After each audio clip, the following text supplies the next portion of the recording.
came here several times with my father when I was little, but stopped eating here as often after growing up. I hope the food here will be to your taste. Oh, don't worry. We haven't eaten at a hotel like this in a while. Paimon's getting excited already. In that case, I'll go order for us first. Please wait here a moment.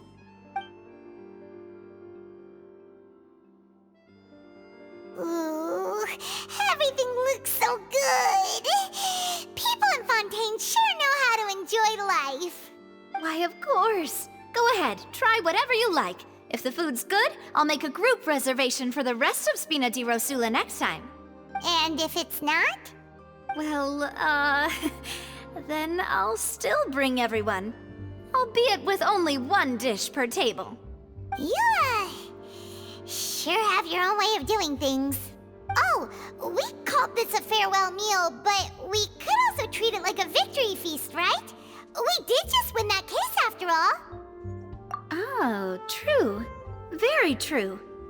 In that case, boss, we'll have another 2 dishes. Huh? Paimon didn't mean that you had to order even more food.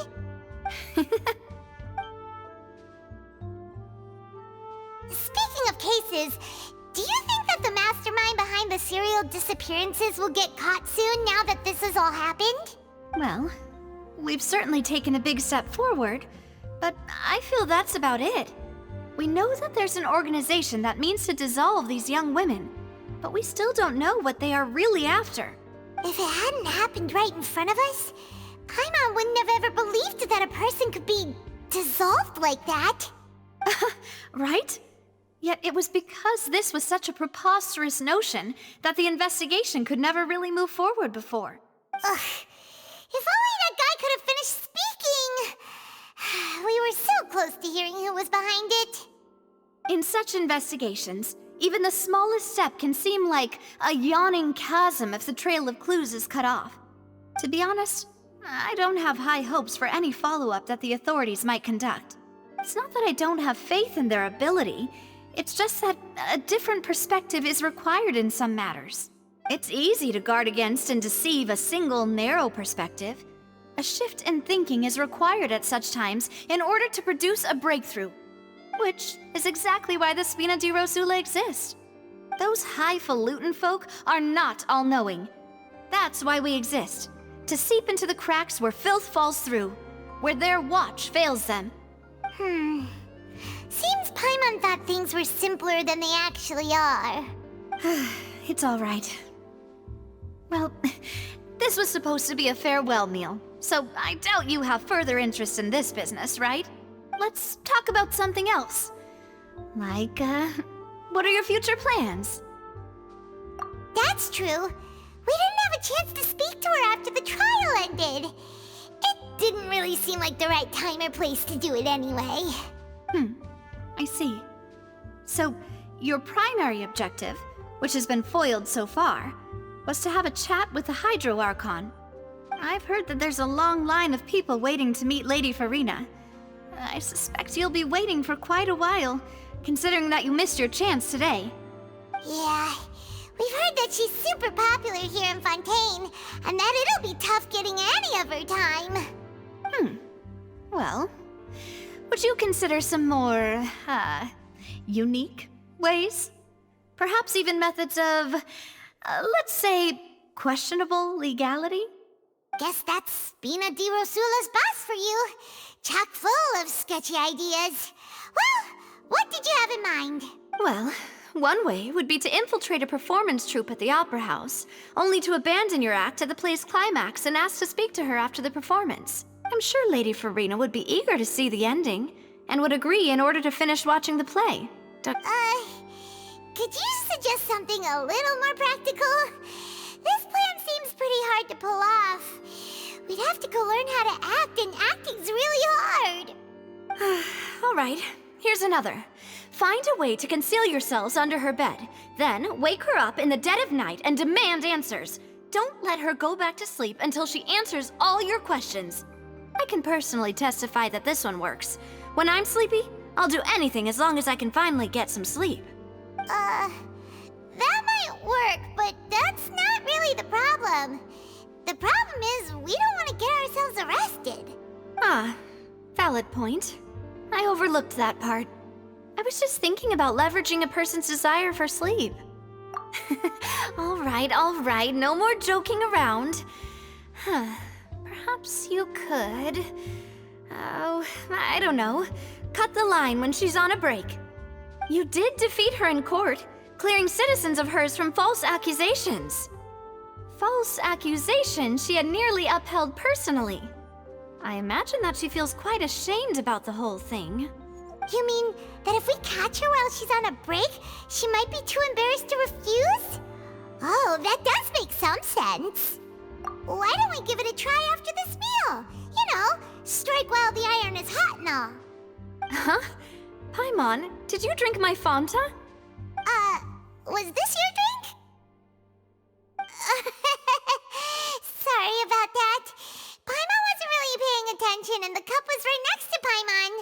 Would you like to order another? No, it's fine. We're just about done here. Alright. Honestly, Paimon wouldn't recommend Fanta anyway. It tastes kind of salty and icky. Is that so? Huh. Well, in that case, we'll have to blacklist the Fanta here then. If we're all finished eating, then I'll go pay. Yeah, we're stuffed. Thanks for the treat. Oh, so full. Paimon can barely float anymore. Can't you see Paimon's barely an inch off the ground? Okay. As for expenses this month, we're left with... Hey, Navia! What are you doing over there? Oh, nothing. It was just a meal, you know? Nothing the Spina di Rosula can't cover.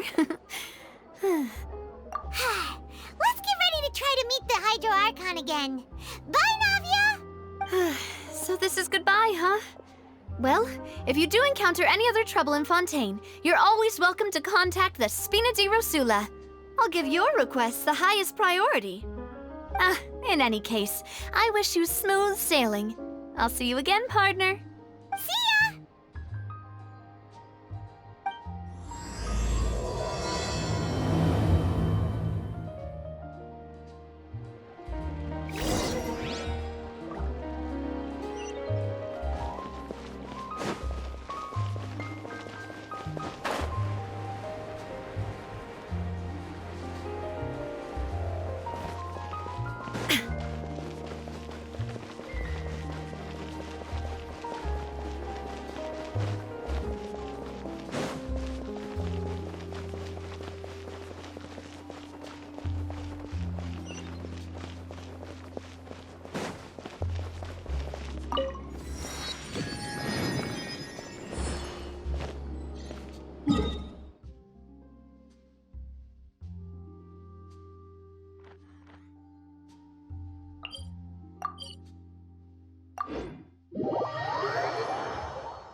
People around anymore. Looks like that boat we took to Araneas might have been the last one. Vache. Looks like we're back here again. Huh? Traveler? Are you hearing voices again? Ugh. That's kinda spooky. Are you sure we don't want to come back in the morning? Vache? Vache. Hey, why are you still walking towards it? There might be something nasty in the water. Huh? Hang on. Paimon can kinda hear a voice. It's calling for Vache, right? Hey, Traveler? Stop walking! Come on, wake up!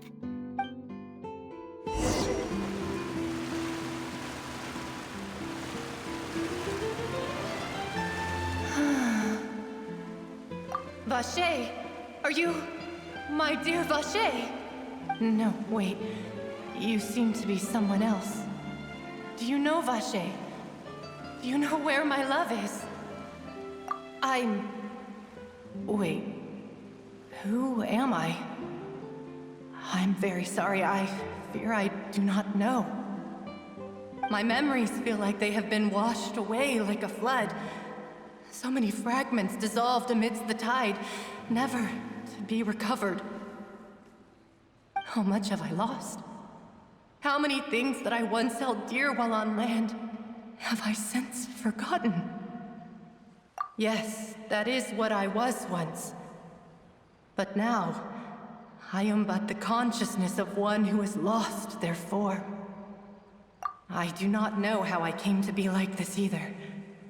I only vaguely remember being covered in light blue water, and then all grew dim. I also remember going to many places.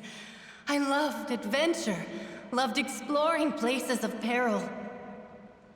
No matter where I went, Vache would go with me. I knew how dearly he loved me, and I also loved him equally as much. But now, we can no longer go back. The pain of such parting, I never knew how heavy it could be. No, our reunion no longer has any meaning. There is no way for us to create any new memories. The thought of me gives him no succor. So let it lie forgotten beneath the waters. If you meet Vache, tell him not to look for me. Tell him to move on. That is the only thing I still remember. Perhaps that is so. As I was submerged in the waters, losing consciousness, I saw Vache above the surface. His eyes were filled with such sorrow. If only I could have comforted him. Told him that I did not suffer. Indeed, I had felt a great warmth.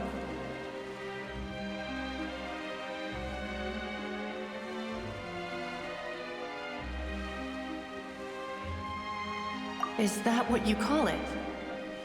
Dissolving? If anything, I consider it a form of release.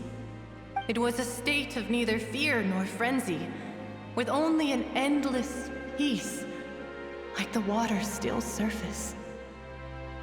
I could also liken it to being a thirsty person who drinks water for the first time, and only then sees how they have lived for so long in a world of endless want and anxiety. I think I hear your companion. It's time for you to go, I think. Farewell, then. I am glad that you were able to sense my presence. Remember, if you see Vache, tell him not to seek me out any longer.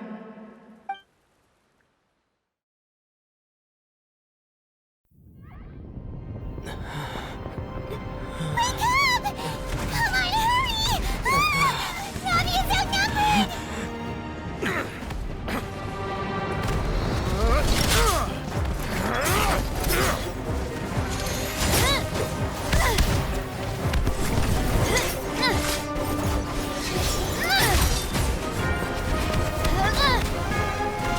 Demoiselle, look out!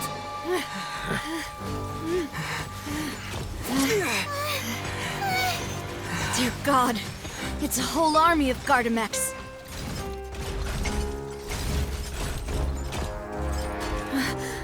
Chlorand?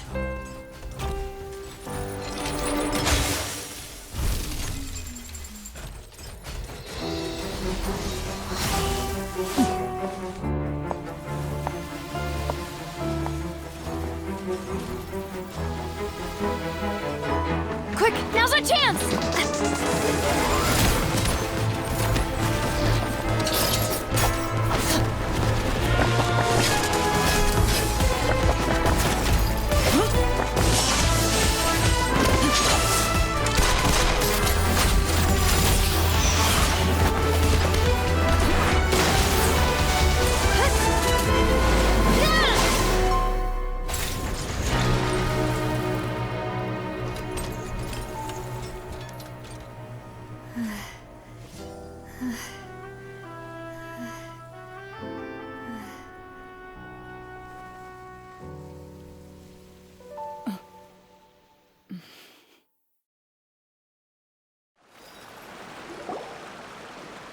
I should thank you for lending us your sword there, Clorand. But before I do so, could you explain how you managed to show up here? I followed you. It seemed to me that danger has followed you more closely as of late. I believe that following someone without their knowledge is actually called stalking, is it not? Mr. Callus's last wish was for me to ensure your safety, and I will not betray his trust. He would do the same, were he alive today. Do not speak of my father! Sorry, demoiselle. I was not strong enough. Thank you for your aid, Miss Clorand, but do keep an eye out for your manner of speech. I believe we all wish to avoid unnecessary emotional harm. Sorry, I did not consider your feelings. Whatever. What else do you know? How did you come to the conclusion that I'd be in grave danger? I doubt I know much more than you, but I believe that the mastermind behind the serial disappearances is very powerful. Your performance tonight will almost certainly attract their attention. I'm sure they've known about me. To be honest, I'm shocked it's taken them this long to act against me. And what about these Gardamex? I thought only those associated with a Maison Gardiennage could control them. None of these mecha have serial numbers. I was sure to check a moment ago. They are not the ones used by the authorities to enforce the law. I can only conclude that some powerful or wealthy party must have obtained them via illegal means, deploying them as a private force of sorts. What? Your point being that they're out of Spina di Rosula's league, then? Yes. Be careful, and do not act rashly. I will continue investigating no matter what. We will bring the truth to light. That's my father's true last wish. Regardless, thank you for your help today, Clorand. But if you get any ideas, tell me first. I don't much appreciate being followed. I do not think that they'll strike again anytime soon. So I shall stop following you. Good day, all.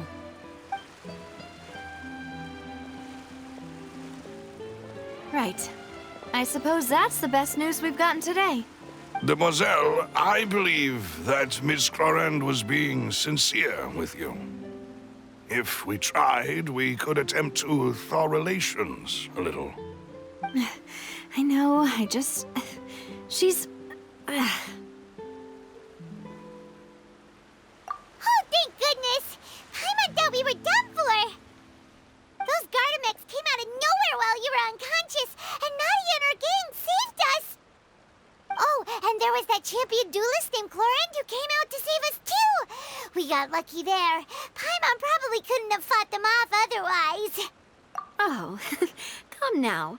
Forget all that polite talk. That wasn't really a farewell meal we had back there. Not for me, anyway. As such, we're still partners. There's no need to thank me. It will take 50 years for me to match Demoiselle's magnanimity. If it were me, I would have joined the Spina di Rosula on account of her goodwill long ago. All right, you two. Actually, Navia, how did you know that we were in danger? You sure did show up in the nick of time. Well, to be honest, you're the one who tipped us off, Paimon. Huh? Really? Paimon contributed somehow? Ooh, Paimon's even more amazing than she thought! Yes, all thanks to you grabbing my drink by mistake. How did that help? After we parted ways, I was on the way back to one of our bases when I suddenly thought of what you said. That the Fanta tasted kind of salty and icky. Fanta only comes in sweet flavors, so how could it have tasted salty? So the Fanta had been spiked with water from the primordial sea? Yes. So if you hadn't drunk that cup for me... Spina di Rosula is preparing the grandest of awards for you as we speak for saving the boss. Huh? Really? I sent people to Hotel de Boer to investigate, but whoever did this left no trace at all.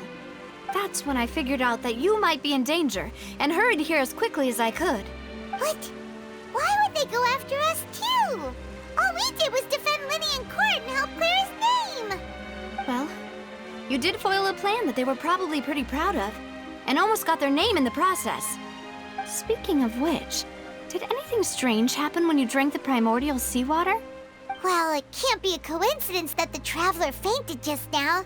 He said that he heard that voice calling for Vache again. Oh, and this time Paimon heard it too, but it was real faint. Does this situation have to do with the primordial seawater then? Does that mean the primordial seawater raises someone's sensitivity to hydro when it's used on people who are not from Fontaine? That doesn't sound like too much of a bad thing, to be honest. New intel? While you were out cold? Well, let's hear it, shall we? Oh, that is important. Vache. That name doesn't ring a bell. I suppose he hasn't stepped forward as a witness in court lately. Since he saw that young woman dissolve, he was at least at the crime scene. But he never gave testimony or any information regarding people dissolving in the primordial seawater. Could he have been threatened? Yes, thank you. This is very important information indeed. We will continue to investigate. Oh, you mean you'll help us investigate? Well, you did say that our farewell meal didn't really count. That means we're still partners, right? And besides, we're in this now whether we like it or not. You're not gonna let those people who targeted us get off the hook so easily, are you, Traveler? Demoiselle, do try not to look quite so pleased. You are the face of Spina di Rosula, after all. You talk too much. Well, in that case, let's head back to one of our bases, shall we? I'll arrange accommodations for you. We also have some plans to go over, and hopefully we can deepen our bonds as partners. But we'll take that one step at a time, I guess. Don't worry, you two. With us around, our base is definitely secure.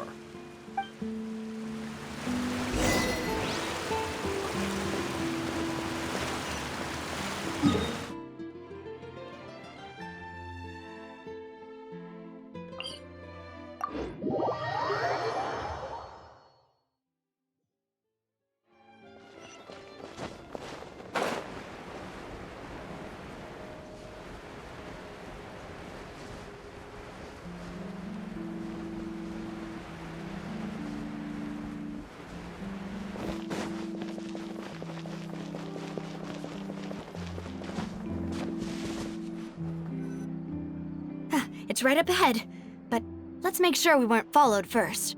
I've been keeping watch, Demoiselle. I haven't spotted anyone suspicious thus far. Very good. But let's not let our guard down for now. I shall find rooms for our respected guests.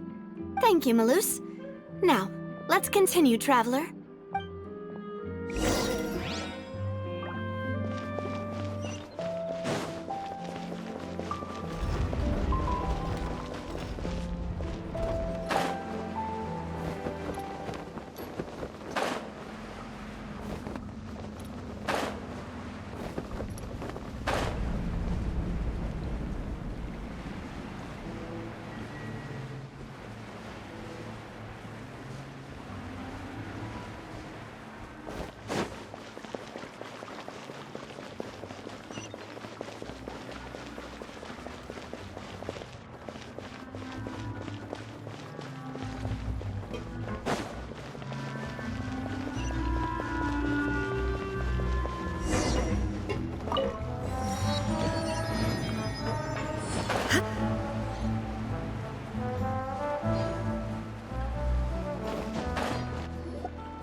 This is your base? It's not quite what Paimon imagined. Your accommodations have been arranged. Under the present circumstances, I can confidently say it's the best we have. Well, our funds have been a little tight lately. After all, we don't allow illegal or unethical profiteering. In fact, our funds often come from citizenry who support us. Seems like it's tough times for everyone. But if you have the support of the people, that does sound like it's worth it. To be honest, our financial situation was a lot better back when my father was in charge a few years ago.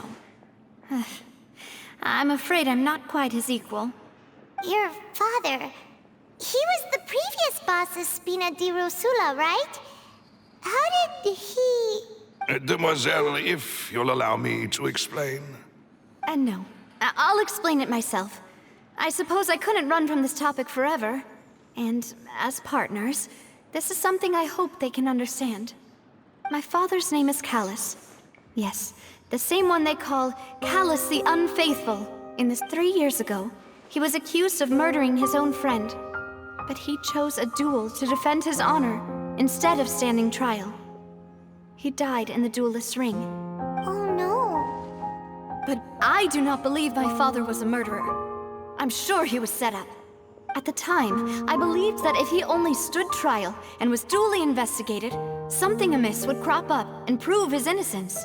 But strangely, he not only requested the duel himself, but rumor has it that even after being seriously injured, to the point where he could be deemed as having lost the duel, he refused to surrender. 3 years later, I still don't understand why he did that. How could he protect his honor if he's dead? If anything, he gave up his chance to defend himself. The closest piece of info I have is that my father had been investigating the serial disappearances case at the time of his death. Ah, so that's why you're so determined to get to the bottom of that case. That's right. I've also tried to investigate the murder my father was implicated in, but I haven't found a single new clue in my countless reviews of the investigation records. However, I believe that if the murder case is related to those behind the disappearances, they must know something. I must know what really happened. Was my father coerced? Framed? Even if he really did kill his friend, I must get to the truth. If only he'd been more open with me when he was still alive. He even hid the fact that my mother died due to complications when giving birth to me. And now, here I am investigating his death. You really are a handful, aren't you, Papa? Demoiselle, please, if there is anything I can do, anything at all. I also will never believe that Master Callus murdered anyone. There are none whom I respect more than the two of you, Demoiselle. Master Callus did so much good in life, yet all it took was one murder case for him to be dubbed Callus the Unfaithful. Even our supporters decreased greatly due to that incident, hence our strained finances at present. Wait, if Callus was such a good man, wouldn't people at least be a little suspicious when he was accused? No. Perhaps people just revel in that kind of drama. It's not something exclusive to people from Fontaine, really. Everyone's like that. People love watching the evil turn over a new leaf, but they also enjoy watching good people fall into an abyss from one— But how could... never mind. If Callus was really falsely accused, we have to find the truth. He didn't deserve to have that happen to him. There is one other thing. Master Callus's opponent in the duel was Ms. Clorand. Oh, her? Well, then, isn't that as good as saying that she was the one who killed him? Yeah, that's not the sort of thing that you can just let go and move on from. Ms. Clorand has always placed great emphasis on the honorable nature of the duel. If her opponent doesn't yield, she will not stop either. She knew Master Callus beforehand and greatly respected him, but seeing how he was resolute in the arena, there was only ever one choice she could have made. It's not that I don't understand her at all, but I just can't deal with this yet. Don't worry, Navia. Paimon knows how you feel. You don't have to force yourself to do that. Afterward, Ms. Clorand told us that at the start of the duel, Master Callus requested that she ensure Demoiselle Navia's safety. Yes, that is our understanding as well. Oh, Papa. What madness drove you to ask the person who killed you to take care of me? Alright, anyway, that's the information I wanted to share with you. Even if it did sound like I was just complaining towards the end. Thanks. You two should go and rest. This was quite a day after all. Yeah, Paimon's beat. Please, relax and get some sleep. We will ensure you rest soundly.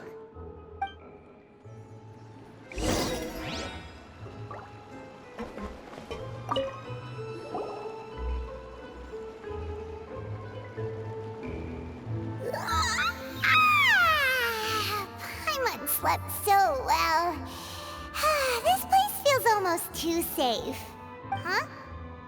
Navia? Where did the other two go? I sent them back to Poisson. It's Spina de Rosula's place of origin, and where we have our headquarters. There's not much for them to do here at the moment. Paimon gets the feeling that you're just trying to get them off your back. But never mind that. When did you get back? Were you waiting here the whole time? No, I just returned after going out for a while. I did some investigating yesterday regarding the name Vache. Wait, so you didn't sleep at all? How could I after having such critical new evidence appear? Guess Paimon wasn't speaking for everyone just now, huh? Unfortunately, this name seems to have been wiped from existence. It doesn't seem to have a match anywhere. I suspect that those behind this have already taken steps to hinder an investigation from this angle. But that does prove that this Vache person is a key witness in the incident. Does that mean we're too late, though? No. There is one ray of hope.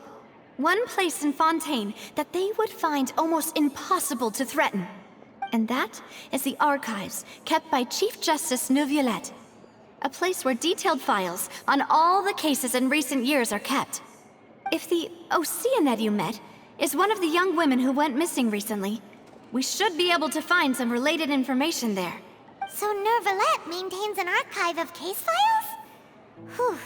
Guess that's the hard-working Chief Justice for you. In that case, let's go talk to him, shall we? Aren't you coming along, Navia? Did you get tired? No, it's nothing. Let's go see the Honorable Chief Justice.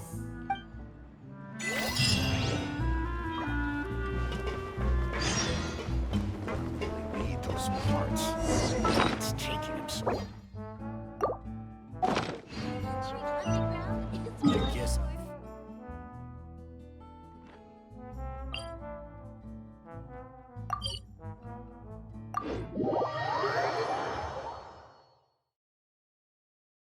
The Palais is right up ahead. Come on.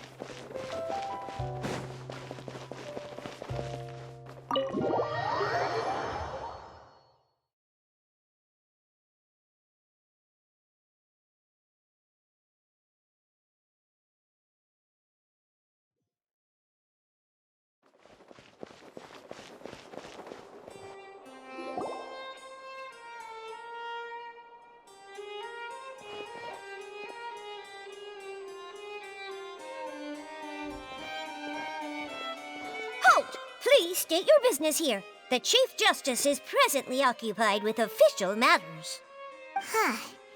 This place does look pretty heavily guarded. Guess that proves that Neuvillette's files are really secure. Hey, don't you recognize us? Huh? Who are you? Just to be clear, I don't care who you are or who you might be related to. Our rules make no exceptions. See? They've got great discipline, too. Yep. Paimon can tell. If you're here just to crack jokes, I can point you towards the exit. Unlike some, we're busy, so please leave if you don't have a reason to be here. No.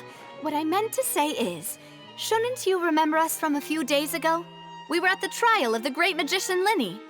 Oh, yes, I remember. I read about it in the Steambird. You must be Linny's attorneys. It's all coming back to me now. We're here today to report and archive some information on a follow-up case. Is that even a thing? Of course. Don't worry. We're here on official business. You can trust us. All right then, I'll let you through. The Chief Justice is just inside. Ah, thanks so much.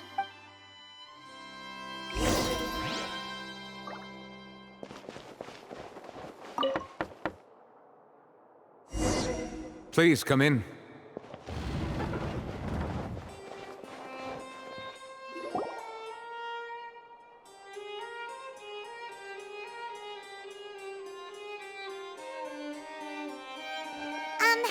Sorry to barge in, Monsieur Nervalet. We only lied to get in because we didn't know any other way. It's all right.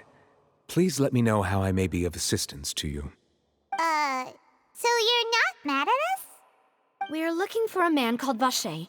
He may have been an eyewitness in the serial disappearances case. If we can find him, we may be able to unearth some key information on the case. Ah, I see. In that case, please wait here a moment while I browse through the files.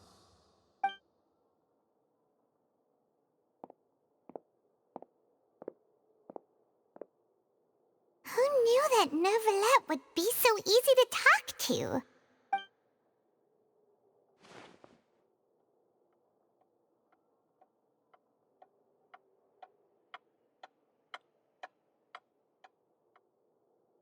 Unfortunately, I'm quite certain that no one by the name of Vache has been involved in any case, criminal or civil, in the past several years. There are no records of him either in the files or in my memory. Traveler, what if it was really just a dream? Is that so? All right then. Thank you so much, Monsieur Neuvillette. We'll take our leave now. Ahem.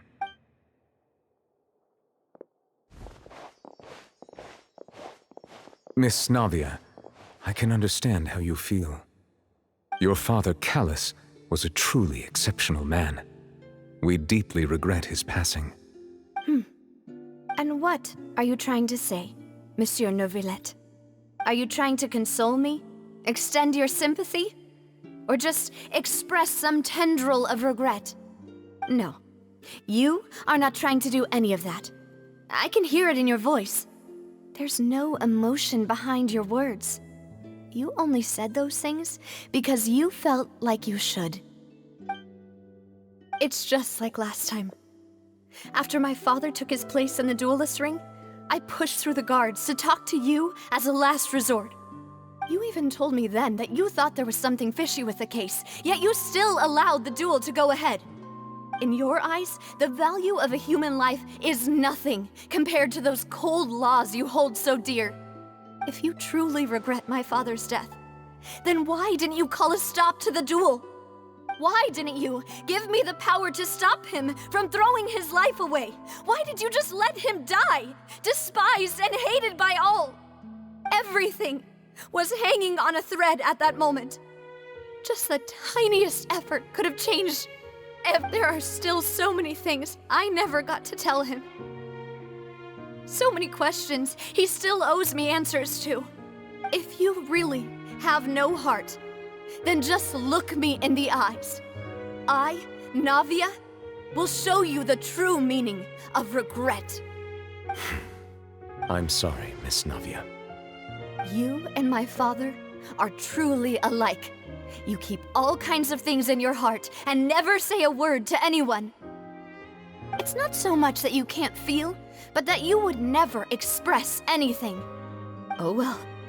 In any case, everyone already knows full well the apathy of the Chief Justice. My apologies for taking my emotions out on you, Monsieur Chief Justice. Let's go, Traveler and Paimon.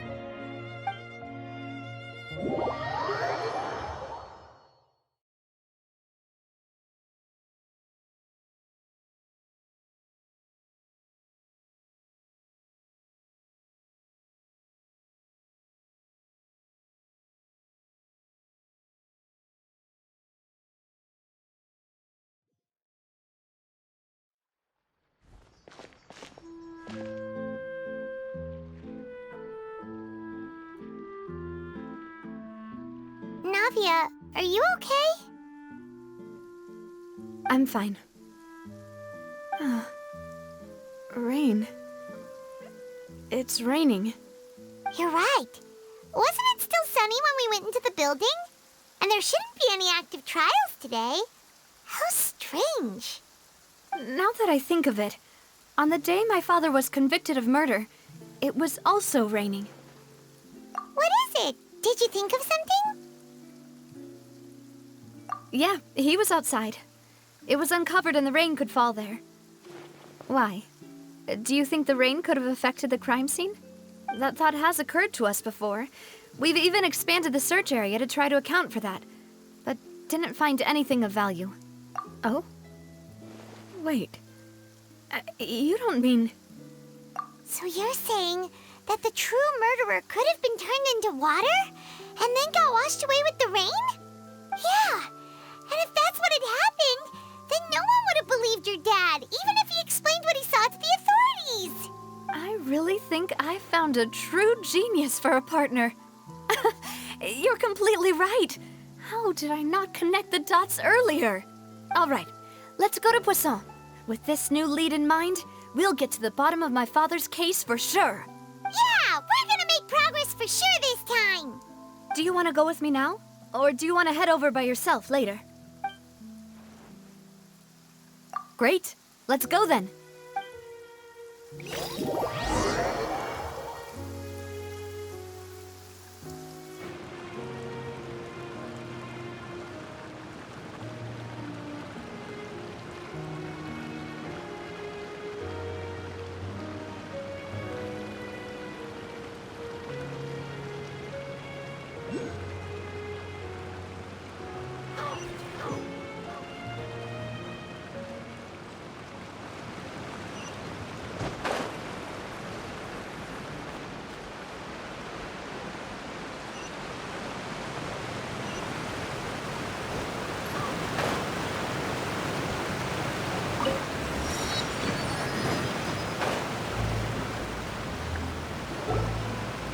Whoa, what a huge ship! Why would a ship be anchored at a place like this? There's no need to be so surprised. While it may look like a ship, it's actually Spina di Rosula's headquarters. My father was the one who asked for it to be built like this. Perhaps our taste in exterior design is the only thing we occasionally had in common. A gigantic and glamorous ship embodies discovery, opportunity, ambition, and conquest. It symbolizes Spina di Rosula's bright and limitless future. And Paimon thought you were bluffing when you said Spina di Rosula had a glorious past. Paimon was confused why a group with such a history would live in the sewers. But now that Paimon has seen this ship for herself, she's been convinced. Well, Poisson is where Spina di Rosula began, after all. It's our main base, our home.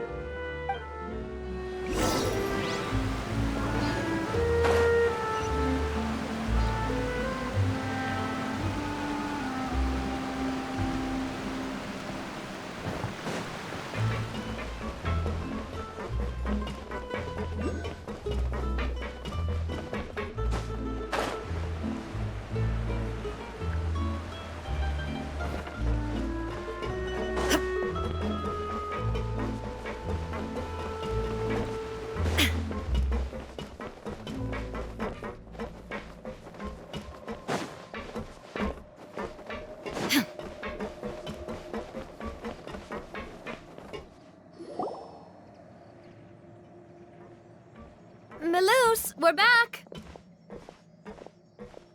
Apologies for the wait, demoiselle, and our most important partners.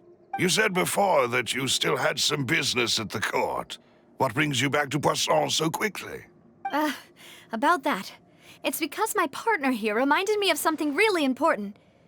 You see, what if my father's case had something to do with water from the primordial sea? You still remember, right, Melus? On that night, it was raining? Yes, the case was quite similar to that of Mr. Linney's. Both were what you'd call impossible. Could you tell us a bit more about what happened before? Yeah, of course. Many years ago, something called synth began to gain popularity in Poisson. At a glance, it was a kind of drink that could excite your mood and produce many pleasant hallucinations. Wait! Didn't that guard guy who turned into water also mentioned that the primordial water could be used to produce some kind of potion? Yes, he did.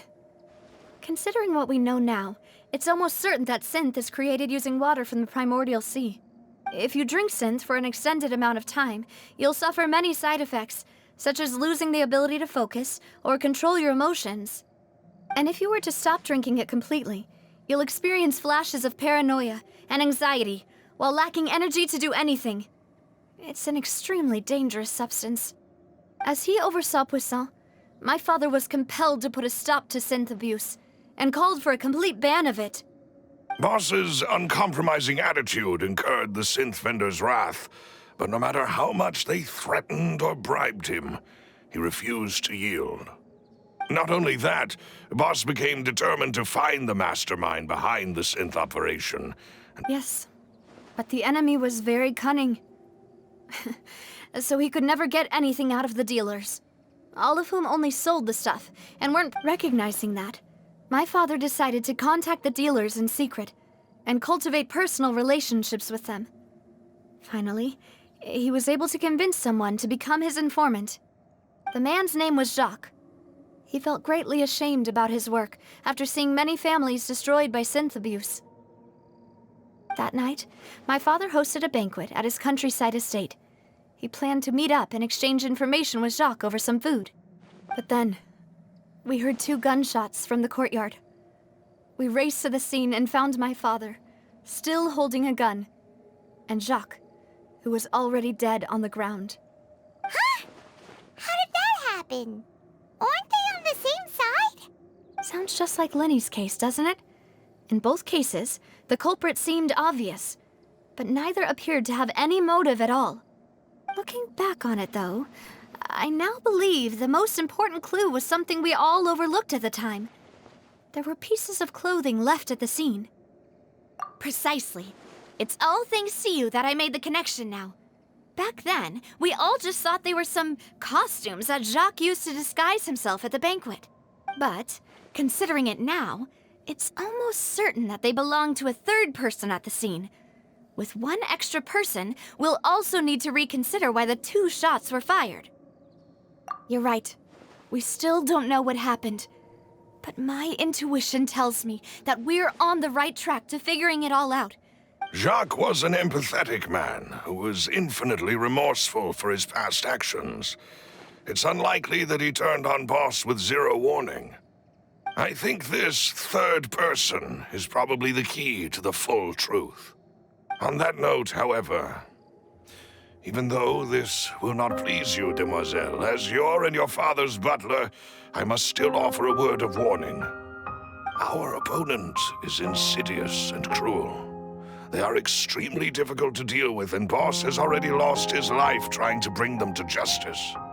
Even though Spina de Rosula has lost most of its former glory, Poisson has welcomed a new time of peace, and we have been allowed to live out our lives. There is no need to follow your father's path. It would be both wise and in line with Boss's wishes to step back and give up on the case. If that's indeed what he wished for, then he should have told me that himself. Was I not the closest person to him? And yet, I was the one most kept in the dark. What was the point of him dying without sharing any of the secrets he knew? Did he manage to protect anything in the end? Synth is still here. Callus the Unfaithful is still his epithet. And Spina di Rosula is barely getting by. Nothing has changed. Did he think I'd just accept his meaningless death and live out my life just as meaninglessly? I've never accepted that. Ever. Not since that day, and certainly not now. I want to find out the real answer for everyone's sake. For the missing girls, for the victims, and for myself. Navia. This is indeed the best moment to act. Your partner appears to be quite reliable, and more importantly, demoiselle, I think you're also ready to take... So you do know something else, Malus? Yes, I do. In fact, even before that banquet, Boss already knew of the connection between Synth and the serial disappearances case. But what drove all the tensions to the boiling point was the revelation that you, Demoiselle, had been selected as the next target to disappear. What? Boss also didn't tell you that he had been diagnosed with a rare illness. The doctors told him that he had no more than 5 years left to live, and the serial disappearances case caused him great anxiety. 5 years was nowhere near enough time to resolve this long-standing conflict, but once he passed away, all the danger would pass on to you. Knowing all of this, he decided to use one final intimidation tactic before his death. He claimed to have already gotten his hands on some key incriminating evidence for the other side, and even told some members of Spina di Rosula about the details. But as long as you remained safe, he would not share the evidence with the public. If something were to happen to you, then he and all those he told would immediately expose all they knew about Synth and the disappeared victims. Right, so nobody would be able to get off scot-free. As we've seen, Boss's tactic has worked. Even though Boss has been gone for a long time, the other side has not tried to take Demoiselle's life. No, I don't believe it. He never appeared to look sick to me. No father wants their daughter to see them weak and haggard, especially someone as proud as Boss. To him, dying in a duel and suffering lasting dishonor as the unfaithful were still far preferable than losing face in front of his daughter. So he chose to die in silence, so that he could protect me. I'm afraid you're not understanding this correctly, Demoiselle. What Boss wanted to hand to you was not a parasol, but a sword. If Boss's spirit could hear you telling me that you want to find the answer for the sake of everyone involved, I'm sure he'd be extremely proud. That fool. Couldn't he have just given it to me straight? No. He might have set up everything precisely because he never thought I'd be able to understand him. Is that the amount of confidence he had in me? And what if I was never able to make it to where I am now? Yeah. I suppose that's true. With the way he'd set things up, if I had wanted, I could have just lived out my life without a care in the world. But thankfully, he rarely talked to me about complex matters, and thus understood little of me as a person. In this case, he really didn't need to give me an easy way out. Malus, what was the key evidence that he shared with you? It's the location where Synth is produced. Essentially, it's the enemy's headquarters. When he was threatening the enemy, Boss didn't share the specifics of the incriminating evidence he found. But if you want to use it against the enemy, you'll still have to take several things into consideration. Why? If we know where the place is, can't we just go storming in? You mustn't forget that we're fighting against a mysterious and dangerous organization that's been in operation for decades. There's no telling what might be lying in wait at their headquarters. We also have no idea what kind of evidence we may be able to find inside, nor what people we may be able to capture. But a single visit to their headquarters would be tantamount to a formal declaration of war. The worst case would be that we leave empty-handed, but also open ourselves up to full retaliation. Then, in that case, why not work with the Fontaine authorities? Well, you saw one of them dissolve during Mr. Linney's case. We have no idea just how thoroughly they may have been infiltrated. Huh. That's true. Seems my father really had no choice. But things are different now. It should be a lot easier to prove the other side's guilt, now that we've connected Synth with the disappearances case. You sound like you've put a lot of thought into this, Malus.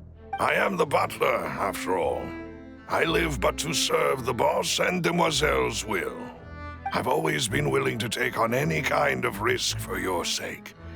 But considering my relative lack of ability, I've spent my time keeping secrets, performing basic investigations, and waiting for the right time to come. Thank you for all of that, Malus. Have you discovered anything new in the past few years? Let me think.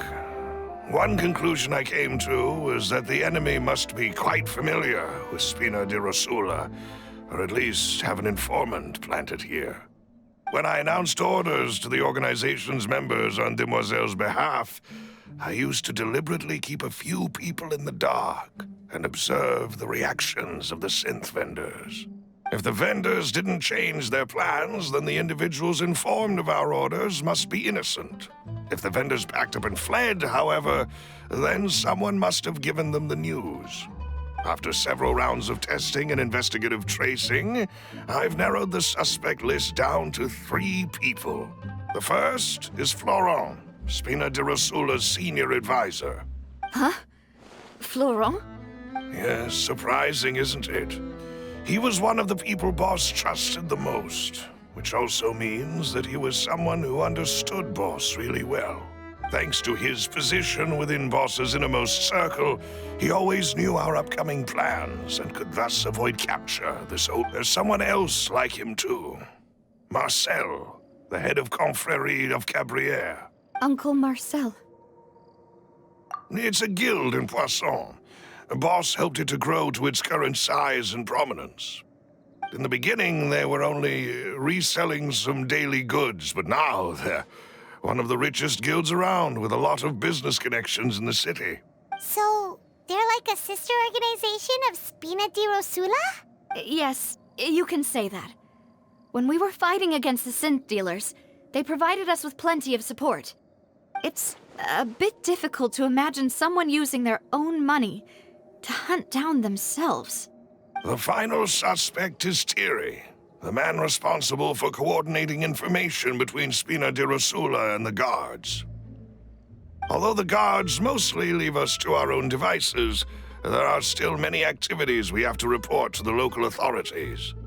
Since Thierry is always in the know about our current activities, he could theoretically always plan one step ahead.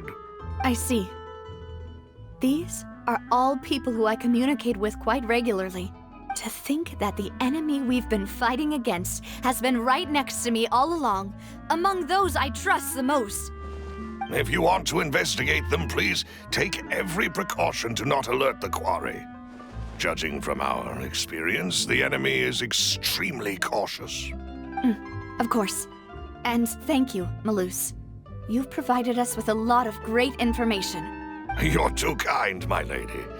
I'm just doing my duty. And before I forget, proving Boss's innocence would also mean clearing him of blame in Jacques' death. After that incident, Jacques' wife and daughter were taken into the Spina's care. They still live in Poisson today. If it might help, you could also pay them a visit. I can make the necessary arrangements. Oh, thank you so much, Malus. You really are the best. A new case awaits, my dear partner. I hope we can work together to uncover the truth and end this case once and for all.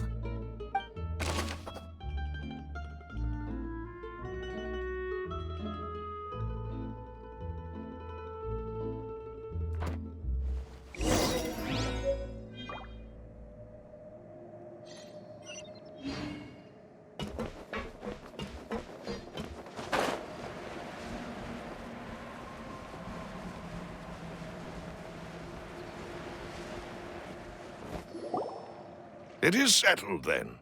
Please excuse me, and enjoy your conversation at your leisure. Thank you for arranging everything for us, Malus. Excuse me, miss. Do you need anything from us? Oh, Hey, Navia's all quiet. This isn't like her at all. I'm sorry that I only came to visit after all this time. After what happened, I didn't know how I was supposed to face the two of you. Ah, if it's about that, there's no need to apologize. After my husband died, Spina di Rosula sent us a lot of mora and support.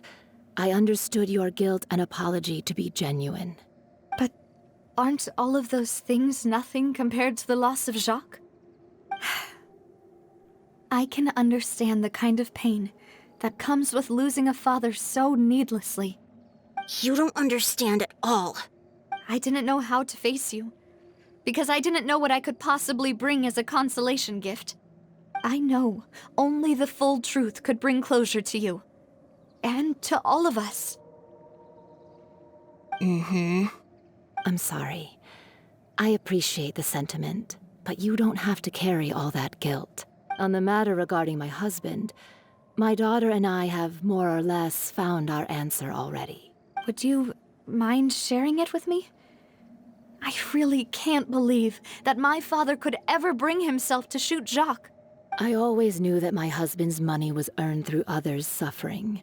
He told me countless times that if he could turn back the clock, he would never go into the synth business again. He had many regrets, and felt that he took the idea of providing for his family too literally. For the longest time, he thought Mora was everything. So when Mr. Callis came to him with a proposal, he accepted it almost immediately. He tried to be as careful as he could, but even so, he was still found out by the higher-ups. They found out about his betrayal? Papa didn't say that exactly, but Papa did tell me that I should never be ungrateful. Before he left that day, he told me that he had no choice. It was only later that I realized it was his final farewell to the two of us. I don't know that for sure, but you could say that's the conclusion I eventually came to. Which is why I'm the one who should feel guilty. Callis had always taken great care of us, both when he was still alive and after he passed away. Even if he fired the shot that killed my husband, it was likely in self-defense. It is impossible for me to hate him for what— But Mama, why is Papa still the bad guy if he did the right thing? Papa always wanted to be a good man, so why did he have to do a bad thing in the end? Well, things aren't always as they seem.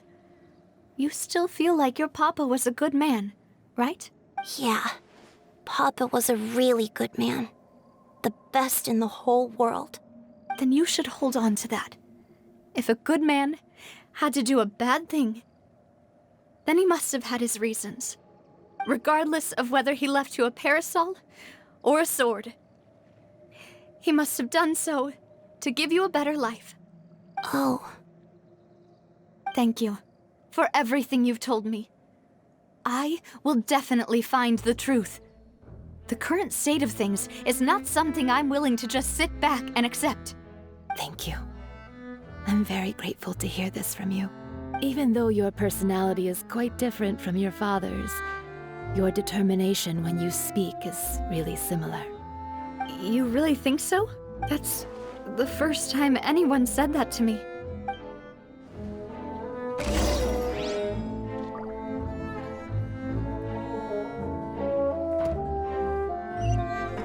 Are you okay, Navia?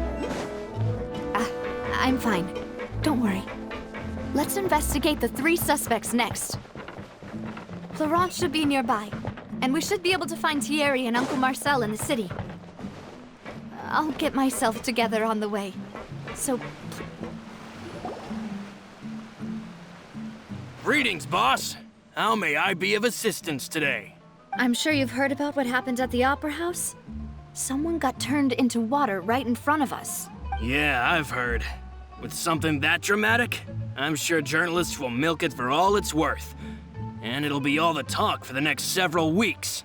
It also reminded me, on the day that the incident happened with my father, it was raining outside, and we found some clothes left at the scene. After my partner here put the dots together for me, I feel like we should try to reopen his case. Can you do me a favor and try to recall what happened that night? Let me think. Mr. Callis was feeling pretty upbeat that day. So he was drinking and bantering away with us at the table. After that, he told us that he wanted to go get some fresh air.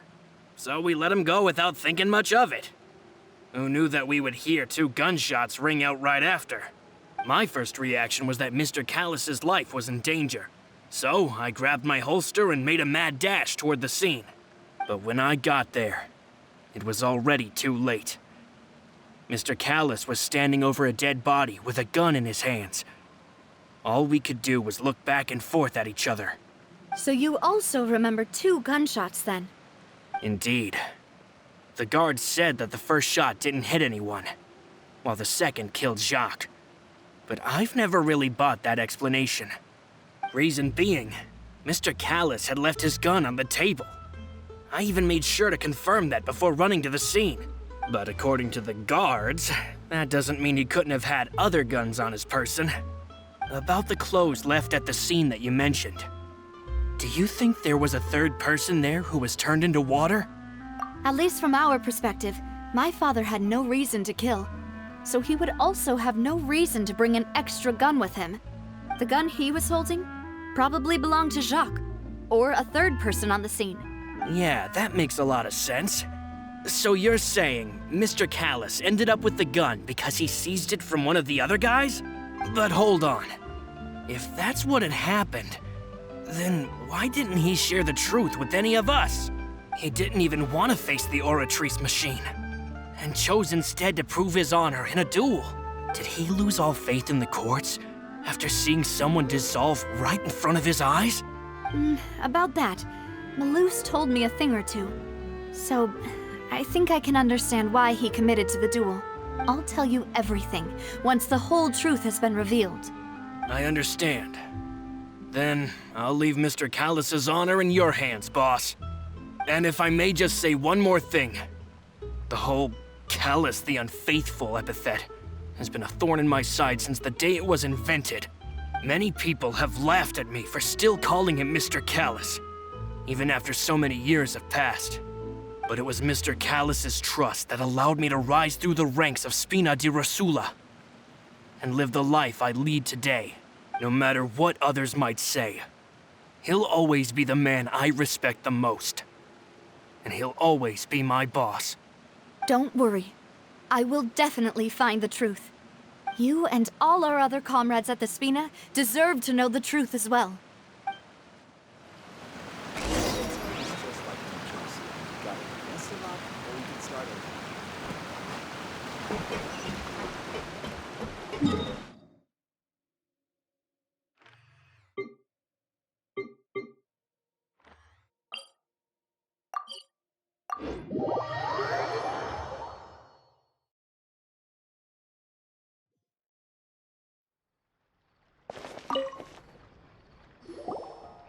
Hey, Thierry, it's me. Oh, now, what brings you here, Miss Navia? I've heard that you made quite the name for yourself at the Opera House. Oh, so you've caught news of that already. Oh, okay. Hey, I'm also a member of the guards, you know. The way you make it sound, people would think I was sent off to Poisson because I had done something wrong. Are you sure there isn't a little bit of truth in that? Under normal circumstances, shouldn't you have been called back to the city already? I mean, where I work is really up to me. Let's just say I enjoy the ambiance of Poisson. Callis did a fantastic job running the town, building Spina di Rosula from the ground up and clearing many obstructions in my way. It would be next to impossible for me to find a similarly easy but high-paying job in the city. Anyway, enough chit-chat. Are these 2 friends of yours? You, here for some formal business? Yes. These 2 are my partners.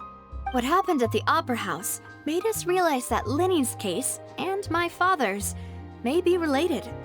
We're I get it. You think there might be more to the case now that we know people can be dissolved into water, right? I was also flabbergasted when I first heard of it. If you want to go through the original files from your father's case, I can help you look for them. That'd be much appreciated. Thank you. Actually, I have another question. Do you have the authority to dispatch Gardamex? Of course. Without them, I couldn't possibly handle Poisson on my own. Why do you ask? We definitely can't use them to forcefully get more evidence for your father's case. Well, You see, just recently, we were attacked by a horde of unnumbered Gardamex in the city. So, if you hypothetically wanted to do something against me, all you would need to do is get rid of the mecha serial numbers and send them after me. Then you think too highly of my abilities. Dispatching mecha is very different from controlling them. If I had to make an analogy, when you order a dish, the chef will make it for you. You can ask the chef to cook, but not to massage your shoulders or carry your baggage. If you try to make unreasonable demands, the chef would just think you're out of your mind and ignore you completely. The same goes for me and my Gardamex. Removing a serial number is also not as easy as you might think. There are a lot of complex steps to it, and so I can promise you, those mecha were definitely private units. They're certainly not cheap. So, whoever their owner is must be super rich, powerful, or both. Now that you mention it, though, being in the synth business would definitely be profitable enough to afford this. Oh, then you're officially in the clear, Thierry. Oh, well, thank you for the vote of confidence, Navia. Jokes aside, I'd like to wish you all the best with your investigation. I'll be staying in the city for a little while, so just come find me if you need any support from the guards.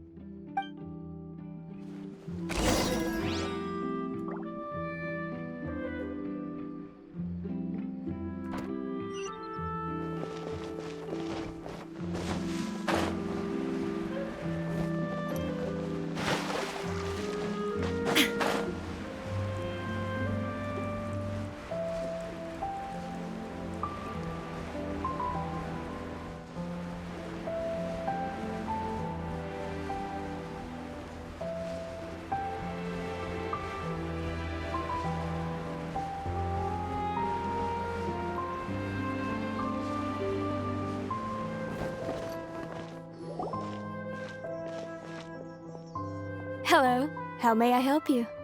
I'm here to see Marcel. Could you please let him know? You can just say Navia's looking for him. Sure, I will let him know right away.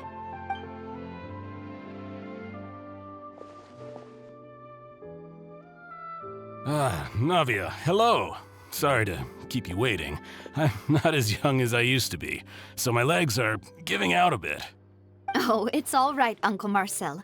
There's no need to stress. I just wanted to talk to you briefly about what happened in the Opera House. I'm sure you saw everything too, right? Yes, I've never seen anything so strange. Oh, you were at the Opera House too? That's right. I went there with Navia to see the magic show. Who knew it would turn into a whole murder mystery? I also witnessed your marvelous sleuthing work. Quite impressive. To beat the Hydro Archon at her own game on her own turf, I can already imagine everyone in Fontaine discussing your exploits over a few glasses of wine. Oh, Paimon doesn't want to become the talk of drunkards. Apologies. It's just how Fontaine is as a nation. Everyone loves drama and theatrics. Uncle Marcel, you've also noticed that other thing, right? The fact that humans can dissolve in water? Yes. I was reminded of your father's case right away. Is that what you're investigating now? Exactly. I still don't have much solid proof, but I can sense that the other side has already begun to act. Oh, and what makes you say that? We were attacked on Araneus by some unnumbered Gardamex. And there was also an attempt to get me to drink water from the primordial sea. If not for the vigilance of my partner, I probably wouldn't even be here talking to you right now. Oh, you're giving us too much credit. Wasn't it you who protected us? Alas, it seems things are heating up again. The peace that Callus sought so dearly will soon become a thing of the past. But rest assured, Navia, Poisson will always remain a safe haven for you. If you're scared, you can always return there. If anyone dares to lay their hands on you there, the Confrérie of Cabrières will use its funds to the last Mora to bring them to justice. Thank you, Uncle Marcel. But I don't intend to go into hiding. I'm going to strike while the iron's hot. Do you have any new thoughts on my father's case? About that. Sorry, my age is catching up with me, so it'll take me a while to recall my memory. The confrérie was responsible for that banquet, so I was out and about the whole time making sure things were running smoothly. I didn't even have the time to drink with the guests. Then I heard the sound of a gunshot, and the rest was history. Oh, it's okay. No need to push yourself. We'll ask around some more, see if there are any valuable clues elsewhere. Sounds good. Just let me know if you ever need Mora. All my wealth comes from Callus's patronage and support. I'll spend however much it takes to clear his name.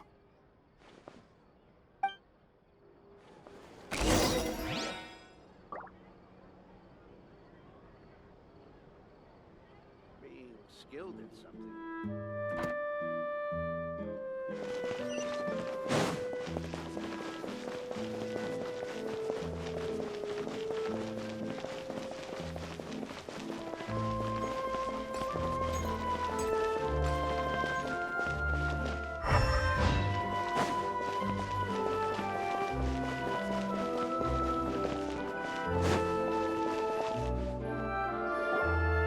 We've talked to all 3 suspects, purely based on their conversations with me. None of them sounded particularly suspicious. I suppose that's to be expected, though. If a single conversation's all that's needed to find them out, then my father wouldn't have needed to investigate the case for so many years. Anyway, even though we didn't make a breakthrough, let's still compile what we were able to find. But where should we start? Ah, you're right! Flora mentioned that Callus probably only ended up with the gun because of circumstance. According to Jacques' family members, he already told them that he had been discovered, and that he had no choice before he left home that day. If I had to guess, he probably received an order from the synth boss to kill my father. Had he refused, he and his family's lives would have been forfeit. So, Jacques fired the first shot? Oh? And why is that? Ooh, that's a good point. Jacques probably already knew that he was just being used as a tool for murder. And once he had completed his mission, he'd be of no more use to his... So, what would make more sense from his perspective would be to turn his back on the Order and seek protection from my father. Makes sense. But without evidence, that's still just a theory. Besides Jacques, the attack from the Gardamex has been bothering me quite a bit as well. It's obvious that our enemy has become more antsy after the secret of the primordial seawater was revealed. Do you think he knew, even then, that we'd follow this lead to the end? Given everything that's happened since, it's quite possible.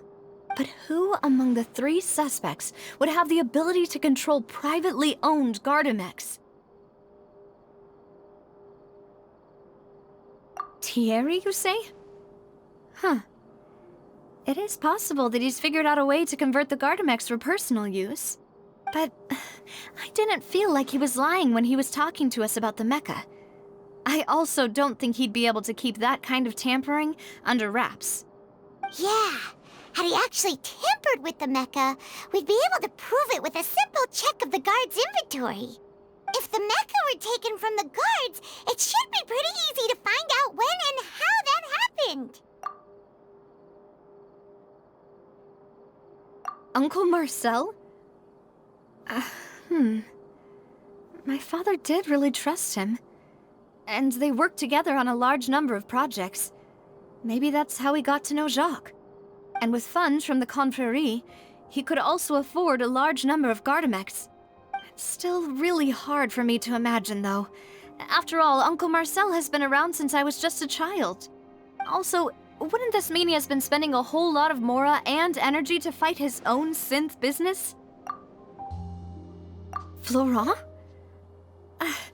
It is true that he was closest to my father, and thus had the best chance of learning about his dealings with Jacques. But as Spina di Rosula's advisor, his work mostly deals with personnel and security, so he shouldn't have much means when it comes to finances. So you're saying he's too broke to afford a mecha army? Exactly. He can't. And even if he could, I don't think he would be able to dispatch a whole group so quickly. Who could it be?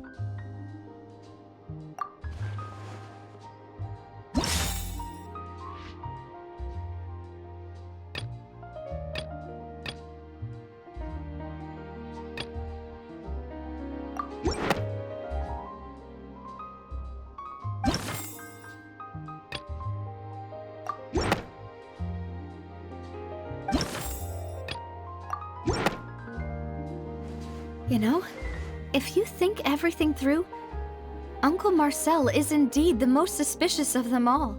Could we be missing other suspects? Malus didn't know about the people turning into water thing when he narrowed it down to these three, did he? Malus has always been very reliable, and his judgment of others' trustworthiness has been fair and well considered.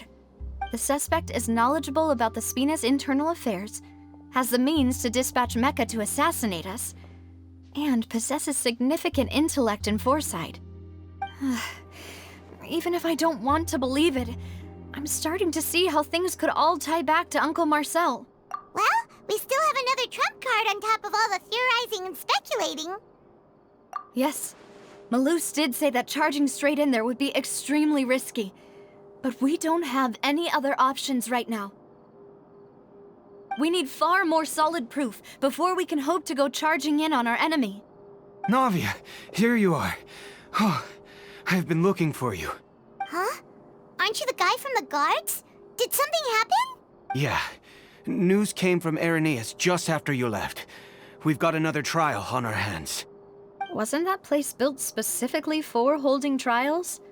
What's so newsworthy about this one? I know. But they said the person they're putting on trial is a Fatui harbinger called Tartaglia. What?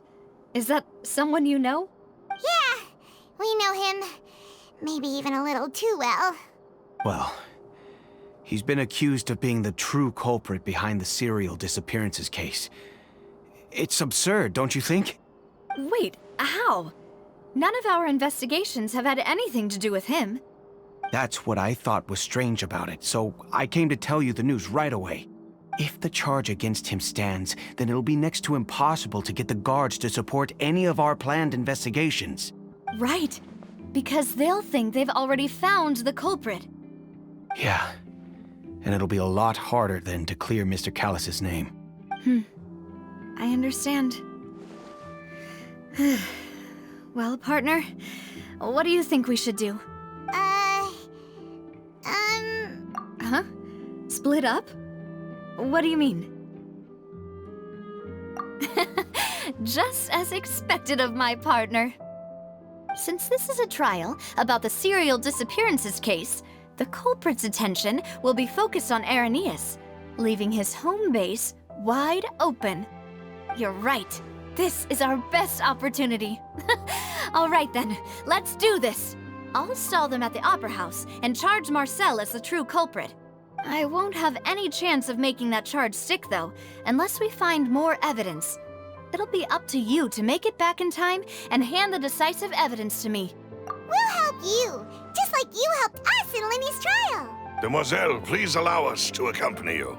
I'm ready. Malus, Silver, when did you two get here? We heard that you'll be leaving Poisson and figured that you might require our assistance. It's our hope that your confidence will be bolstered with the... Thank you so much. Then, let's make haste for Irenaeus. See you then!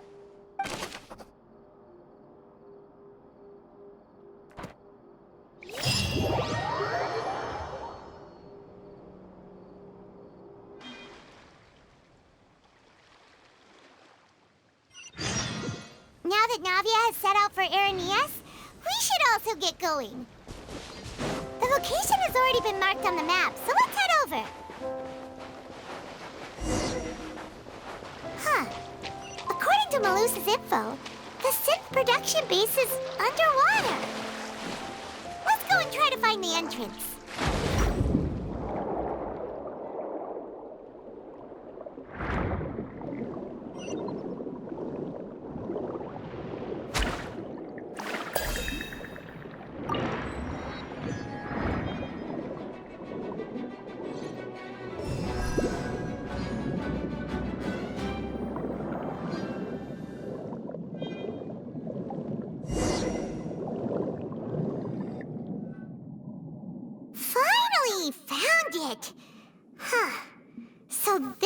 entrance that leads to the synth production base. It sure doesn't seem out of the ordinary at all. Ah, you're right. An important place like this is bound to have a ton of protective measures and mechanisms. Navia's probably arguing up a storm right now to stall for us.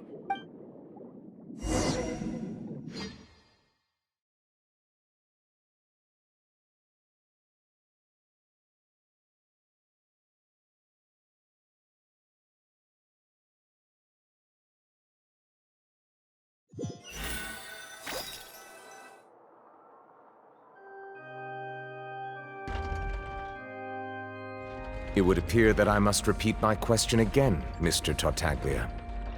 Do you accept the charge that you are the true culprit behind the serial disappearances case? To be perfectly honest, I don't understand your country's complicated court system, or the reason why I'm being charged with something I've never even heard of. However, I did hear that people who have been charged can choose to participate in a duel to clear their name, in which case, as long as I accept the charge, I can have an all-out fight with that champion duelist Clorend, right? I've got to admit, that's one of the most enticing offers I've ever received. When I privately sparred with her last time, she was obviously holding back. Real disappointing. Hey! Don't you understand? You're currently the prime suspect for a major case. This isn't the place for you to be looking for fights. Oh? Sounds like the Hydro Archon wants to lecture me on the ways of the Opera House. Then why don't you duel me too? I'm the kind of student that learns best in the heat of battle. No. That's not what I meant. Alas, it would appear that communication with the defendant is going poorly, and we have made very little progress. In that case, let me explain everything from the very beginning again. The goal of this trial is to determine the culprit behind the serial disappearances case. That case had nothing to do with him! You've got the wrong man! Huh? What's going on? Why is she interjecting again? I told you it couldn't be one of the Fatui Harbingers. Miss Navia, this is the second time you've interrupted the court proceedings. I only tolerated your behavior last time because you were able to provide the court with a key eyewitness. But that was an exception rather than standard court protocol. I can very well charge you with contempt of court for your interjections. Oh, please. Did you ever think I had any respect for this place's pointless theatrics? We can put that discussion aside for now. I'm not here to argue with you. I'm here to charge the true culprit behind the serial disappearances case. And if my charges prove true, then Tartaglia here will be proven innocent by default, correct? Oh, a young lady has charged in and offered to clear my name. How fascinating. Well, I'd gotten half bored to death by all these rules and procedures anyway, so I'll take you up on that offer. So, Your Honor, is there nothing else for me to do now? You may take a seat for now in the audience, but that doesn't mean the suspicions against you have been lifted. Now then, Miss Navia, who is the person you would like to charge instead? That person is...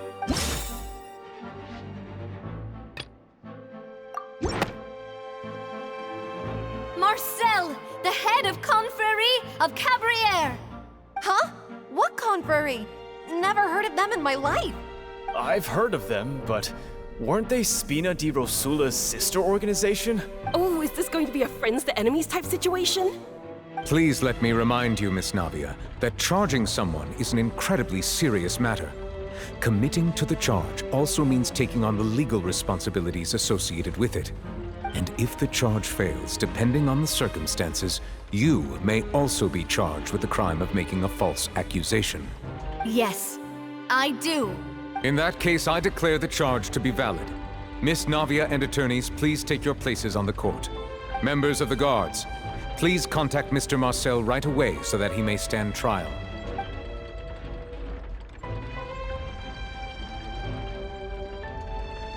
Mr. Marcel, you will not require an attorney. Is that correct? Apologies, sir.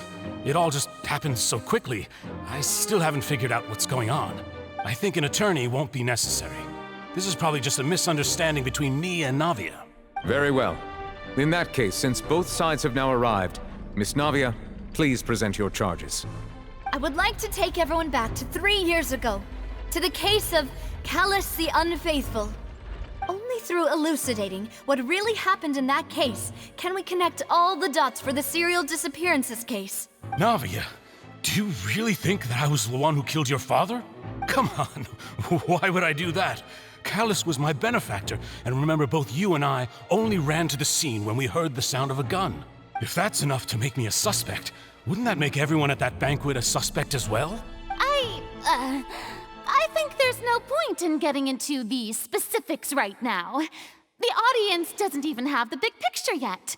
Even I'm struggling to remember some details of that case. Exactly correct, Your Honor. I must refresh everyone's memory about that case before I can explain my charge and reasoning. I see. In which case, I will recount the findings about that case as originally recorded by Maison Gardiennage.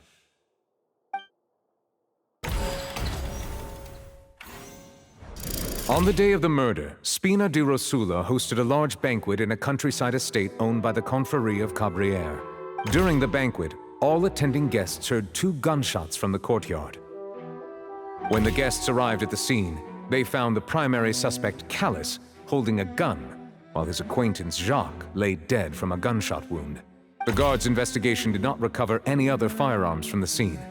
As a result, they concluded that the suspect's first shot must have missed, while the second must have taken Jacques' life. The suspect did not dispute this conclusion, and also declined to defend himself in court. Instead, he chose to prove his innocence through a duel. Callus was defeated by champion duelist Clarand in the ensuing duel, and soon succumbed to the injuries. These are the known facts about the case. The one with the motive to kill was Jacques, not my father. And even so, Jacques still had no reason to pull the trigger. In truth, the third person shot Jacques first, and was shot in turn by my father when my father seized the gun from him. After that, the true culprit turned the third person into water, erasing all traces of him from the scene. Thank you for the summary, Your Honor. Of course, the guard's conclusion appeared quite sensible to us at the time. However, we should revisit the case now that we've gained new information about the abilities of water from the primordial sea.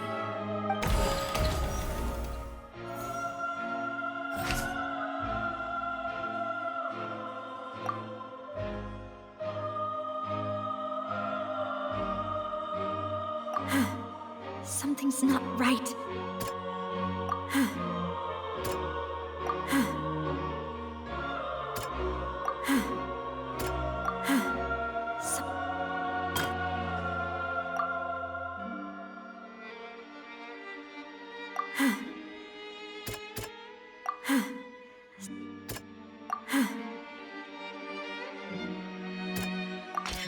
The testimony of the victim's family confirms that Jacques had thoughts of assassinating Callus when he set out for the banquet. However, unfortunately for Jacques, the true culprit had already considered this possibility and had sent out another assassin.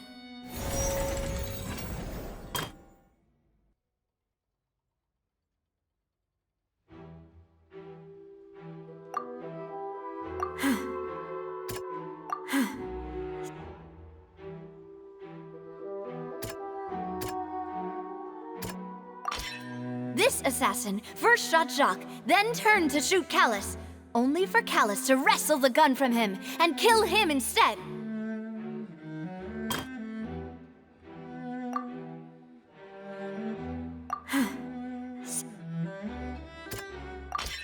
A pile of clothing was found at the scene.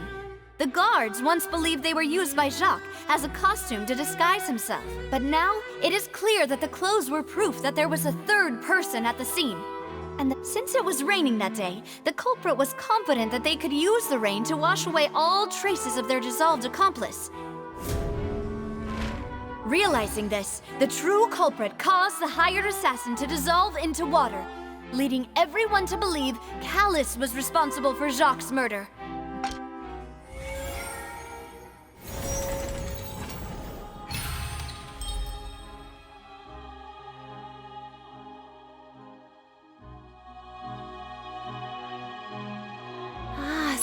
that's what happened. Wait, you're telling me something as dangerous as water from the primordial sea has been used for all these years? What a great theory. It also explains Callus's and Jacques' respective motives. I guess they didn't shoot each other after all. Mr. Marcel, you are the one being charged with the crime. You should provide a rebuttal if you wish to prove your innocence. Ah, but I think I agree with everything Navia just said. In fact, there was nothing in her speech that directly implicated me. Then, may I ask some questions?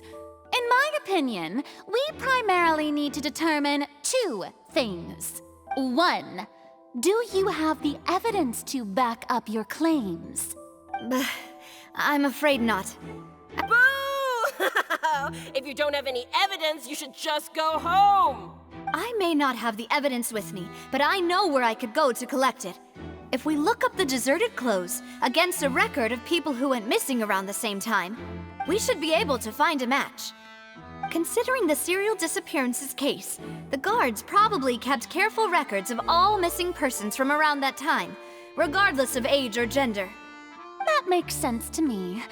Monsieur Neuvillette, I would consider this to be a reasonable investigative direction. Why do I feel like Farina's acting a little differently today? Maybe she's scared of embarrassing herself again?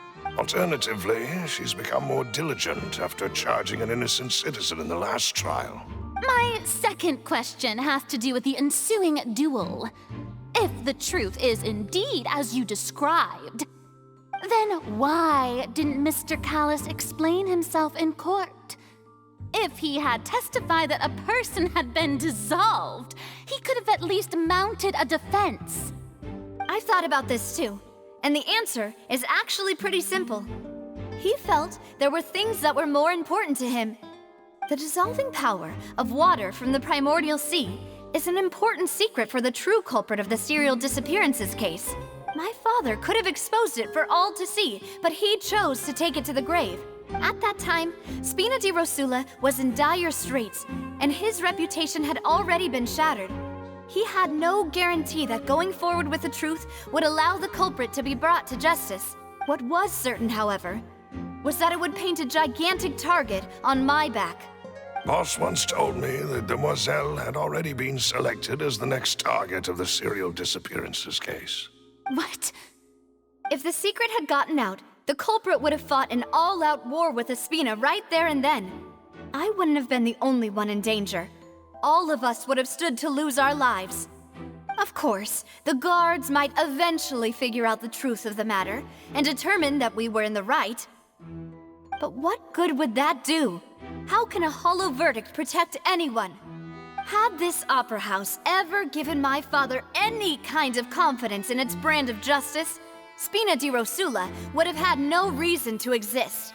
But by staying silent, we retained the ability to deter our opponents and continue the stalemate. I was able to become Spina di Rosula's president, which made me harder to target, as well as giving me more time to grow and learn. And once I have figured out the truth and stepped up to the challenge, I will do what this opera house cannot, and restore my father's truth and honor back to him.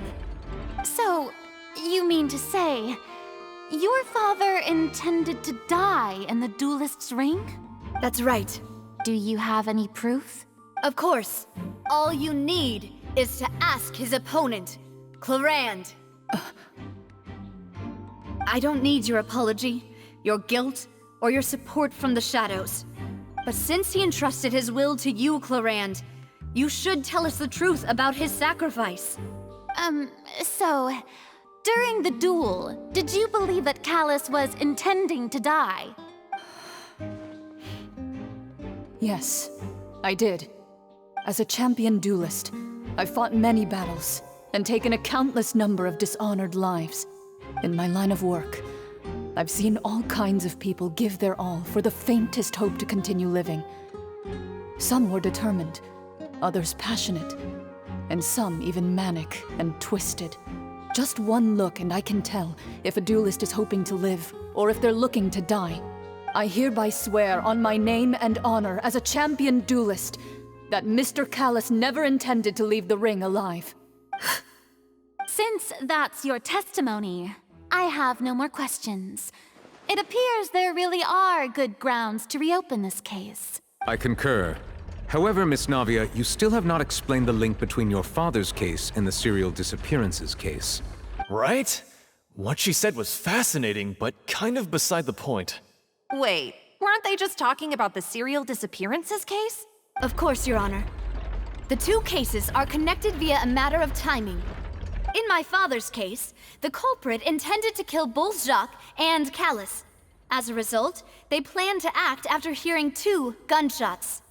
And at the end of Linny's trial, the culprit also only dissolved the victim in front of everyone because they realized they were at risk of being identified. The culprit could only time their actions so precisely if they were already at the scene. Coincidentally, Marcel attended both the banquet and the trial. So that's why you suspected me.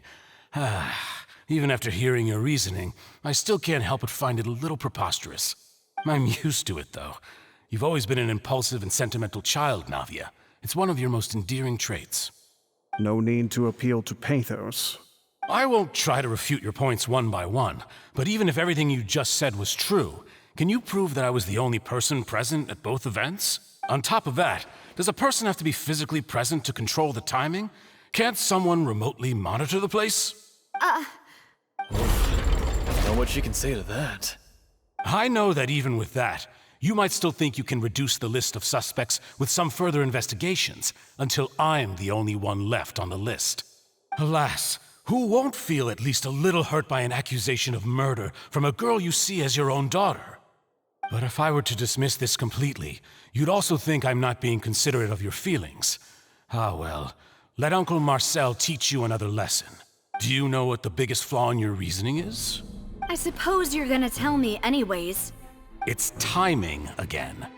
I'm a businessman by trade. From that standpoint, there's no reason for me to kidnap young women. It's a high-risk action with nothing to gain. In addition, I left my home in Snezhnaya when I was young to come to Poisson and work in some trade.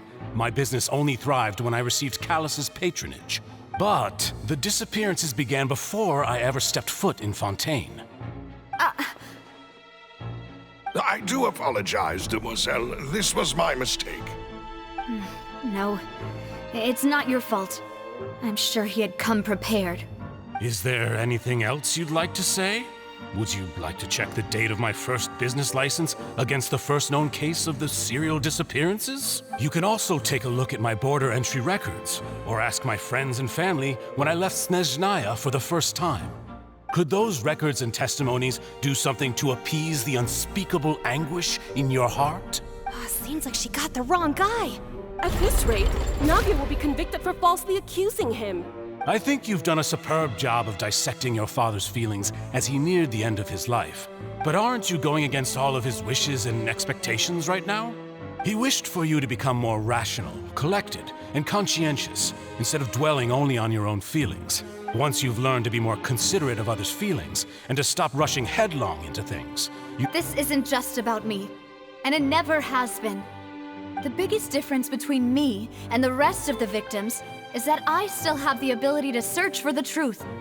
While that same agency has long been taken from them. The people whose families were destroyed by synth abuse, the people who lost their loved ones to the serial disappearances, and the people who suffered tragic ends due to their sense of justice. Many people's images are flashing before my eyes. And whose image do you see, Marcel? Is it a man named Vacher? Oh, so you do know that name.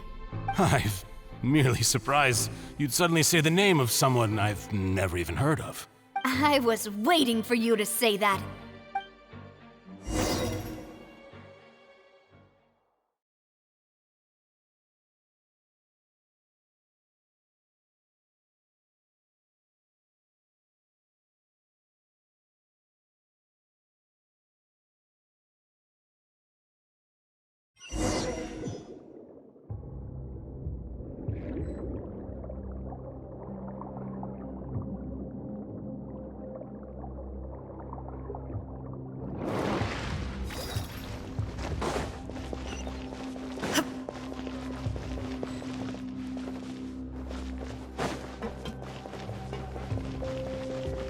Illusion shattered!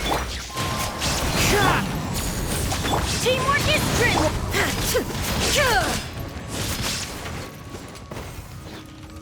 Shine down! Flash!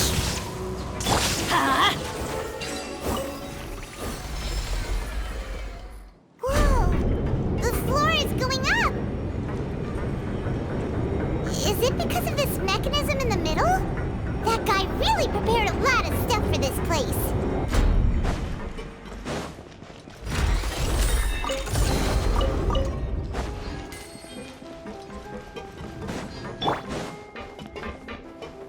Paimon thinks we need to go up, but Paimon doesn't see a way. Let's take a look around. Maybe we'll find a hidden mechanism that'll show us the way up.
The water level is rising!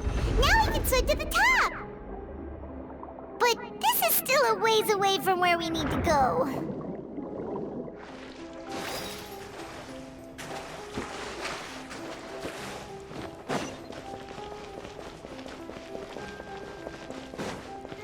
There is no wind strike. Fallen leaves, adorn my night! Glory to the Shogun! Everybody stand up! Now you shall perish!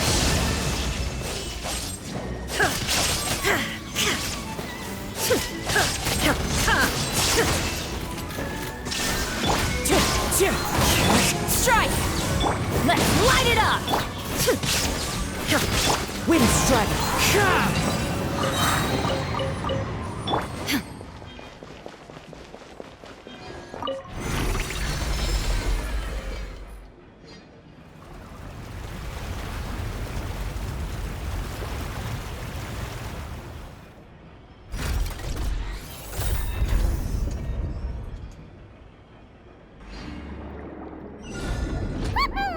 Now the path is clear! Let's go!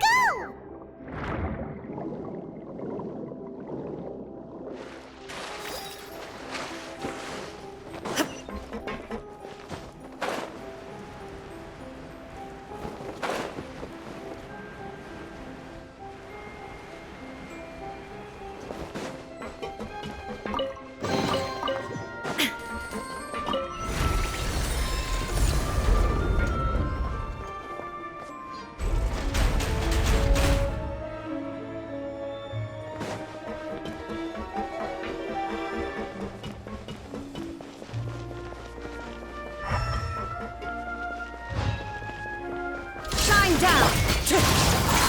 Tip clouds high. The birds come. Storm the front! I'm going in! Inazuma shines eternal! Ha! Ha! Ha! Ha! Ha!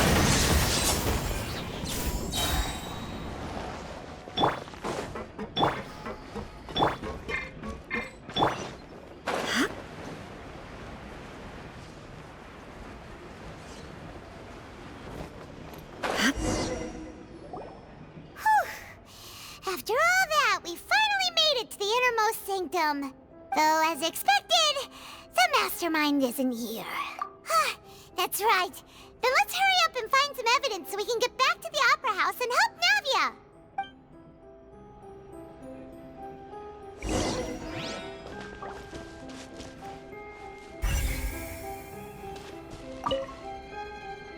What's all this?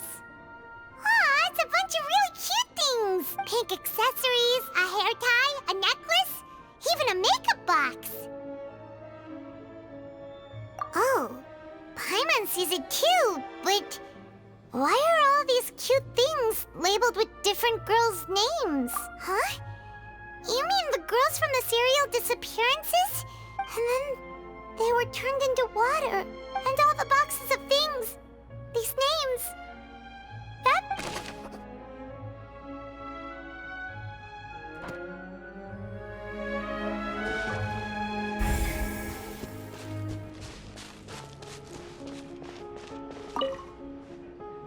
Oh, look! There's an important-looking basin over here, and it's full of water! That means this is where they make all the synth! And that special water is the main ingredient! If you dilute it with normal water, you'll get synth, but the pure stuff can dissolve a human! Paimon will take notes on this incriminating evidence.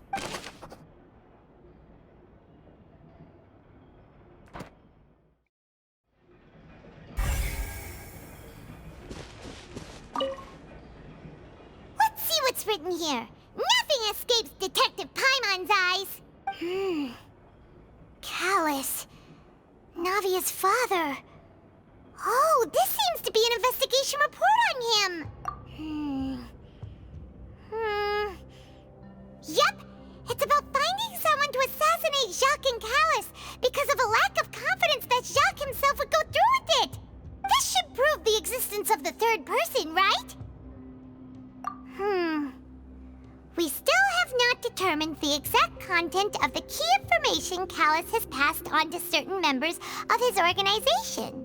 The old dog's a real menace to deal with. Even if he abides by the promise he's made to us, he will still have the upper hand. He can act whenever he wants to make our lives miserable. The only option left is to remove him from the picture entirely. I concur. Let's send someone to kill him. He won't declare war as long as we don't touch Navia. Oh, seems like we've got a bunch of correspondence between the higher-ups. They're all just so evil.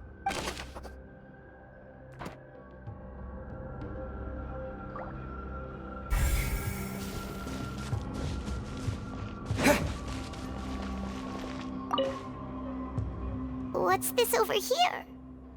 Looks like some kind of place for research. Experiment number 16 aims to verify Jacob Ingold's research conclusions. The experiment was a failure.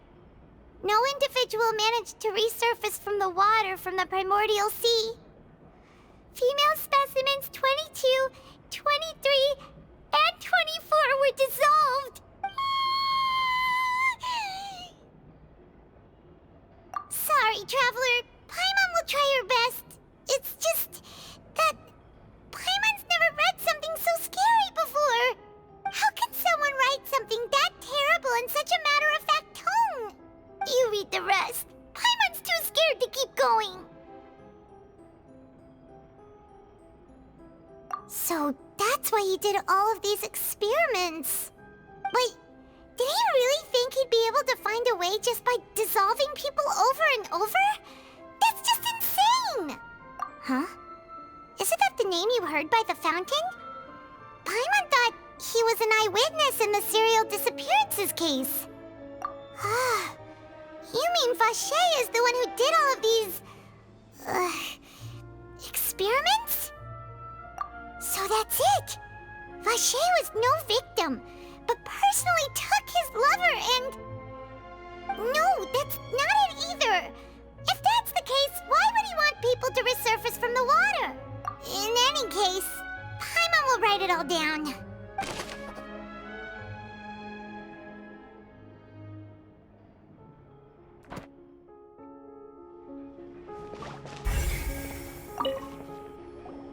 Whoa! There's so much synth here! And so many bottles of ingredients that probably just contain the waters of the primordial sea. Mixing in progress, ready to drink, stock sample? Huh. They've also got all the synth pretty clearly labeled. Whoa, there's even fruit-flavored synth? Yep, it's super obvious.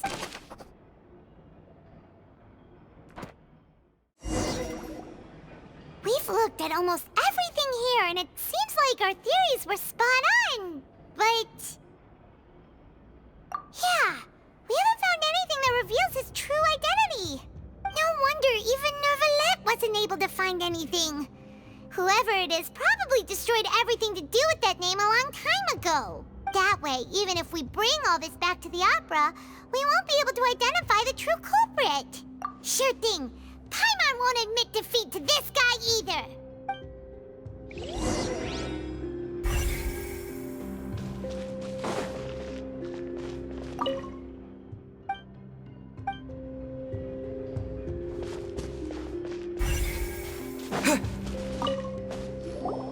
You take that side and Paimon will take this side.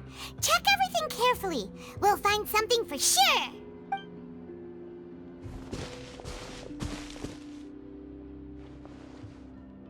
Ugh. Nothing at all. And Paimon can't even find snacks either. Whoa, really? Let Paimon see. Vinier.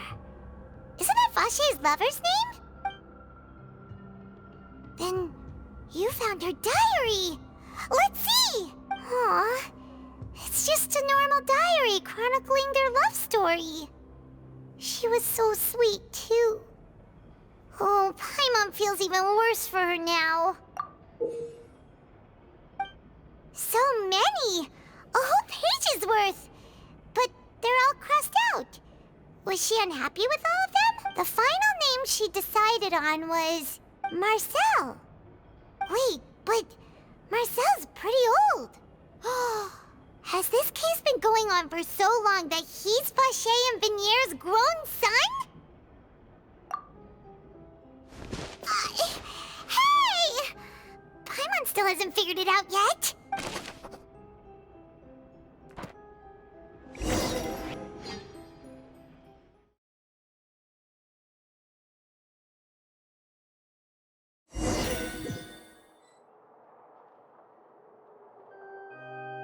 And whose image do you see, Marcel?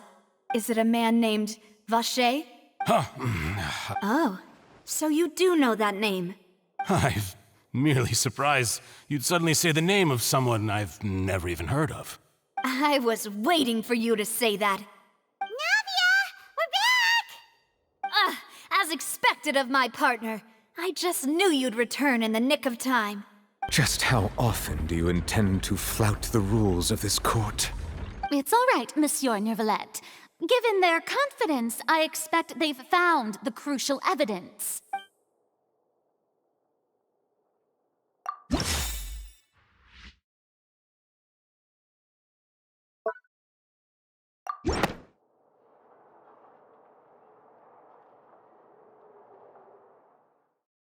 But the truth of it, Marcel, is that you've always been Vache.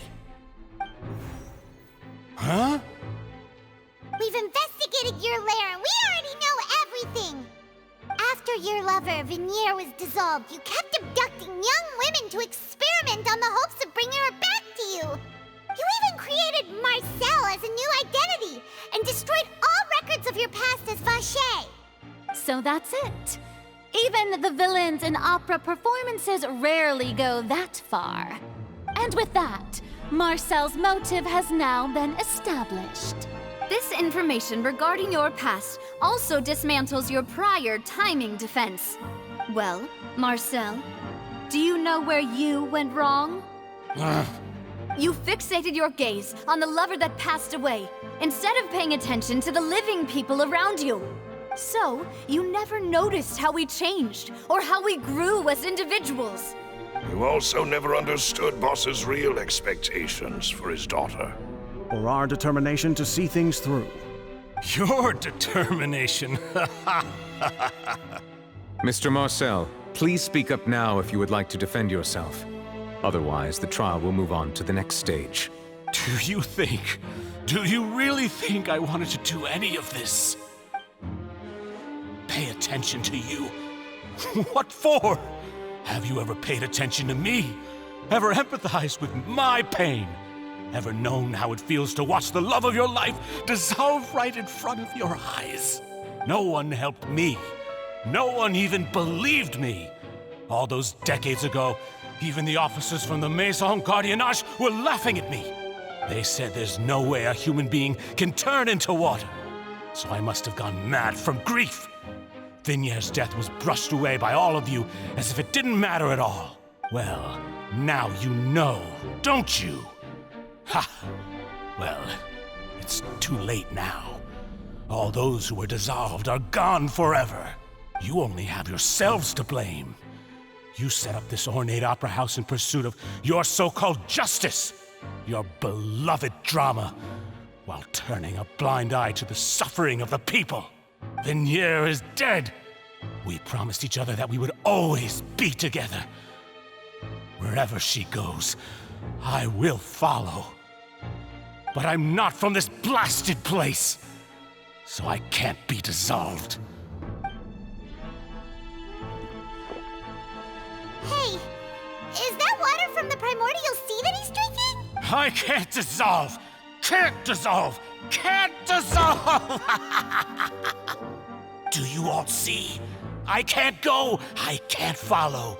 So if I can't go where she is, what choice do I have but to try to bring her back?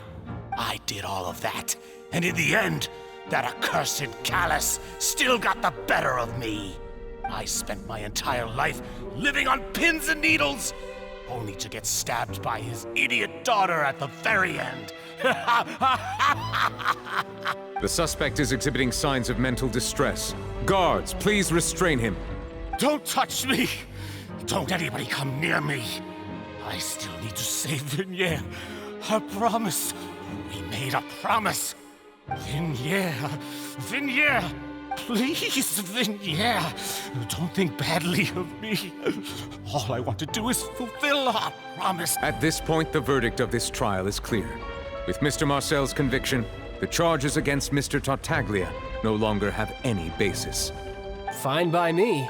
I was in a bad mood, but after a show like that, I'm actually feeling pretty good. Traveler, please submit all the evidence you have collected to the guards, so that I might review and summarize the truth behind the serial disappearances case. The man now known as Marcel was originally named Vacher and worked as an adventurer with his partner and lover Vignier. During an underwater expedition, Vignier accidentally came into contact with water from the primordial sea and was dissolved in front of Vacher as a result. Vacher learned of the primordial water's existence through the work of others and began to kidnap young women for research, with the goal of discovering a method to restore Vignier back to life. To cover his tracks, he invented the new alias of Marcel and began to operate a business in Poisson.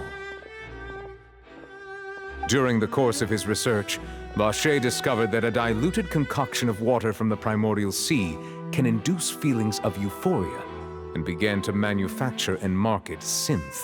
However, as he accumulated wealth to fund his continued research and expanded the scope, he came into conflict with Spina di Rosula. After exchanging blows with Spina di Rosula for many years, Vacher decided to assassinate their president Callus at a banquet. Although the assassination did not go as Vacher expected, he was able to turn Callus into the murder suspect by dissolving the assassin he sent to the scene. And just recently, Vacher attempted to frame Linny as the culprit of the serial disappearances case, using a similar method. However, his attempt to frame Linny failed, and the power of water from the primordial sea became public knowledge. This case also exposed enough of Vacher's machinations that he was eventually successfully charged in court. Thus concludes the enigmatic history of the serial disappearances case, with the truth revealed to all. The Oratrice will now deliver the final verdict regarding the charges against Mr. Vacher.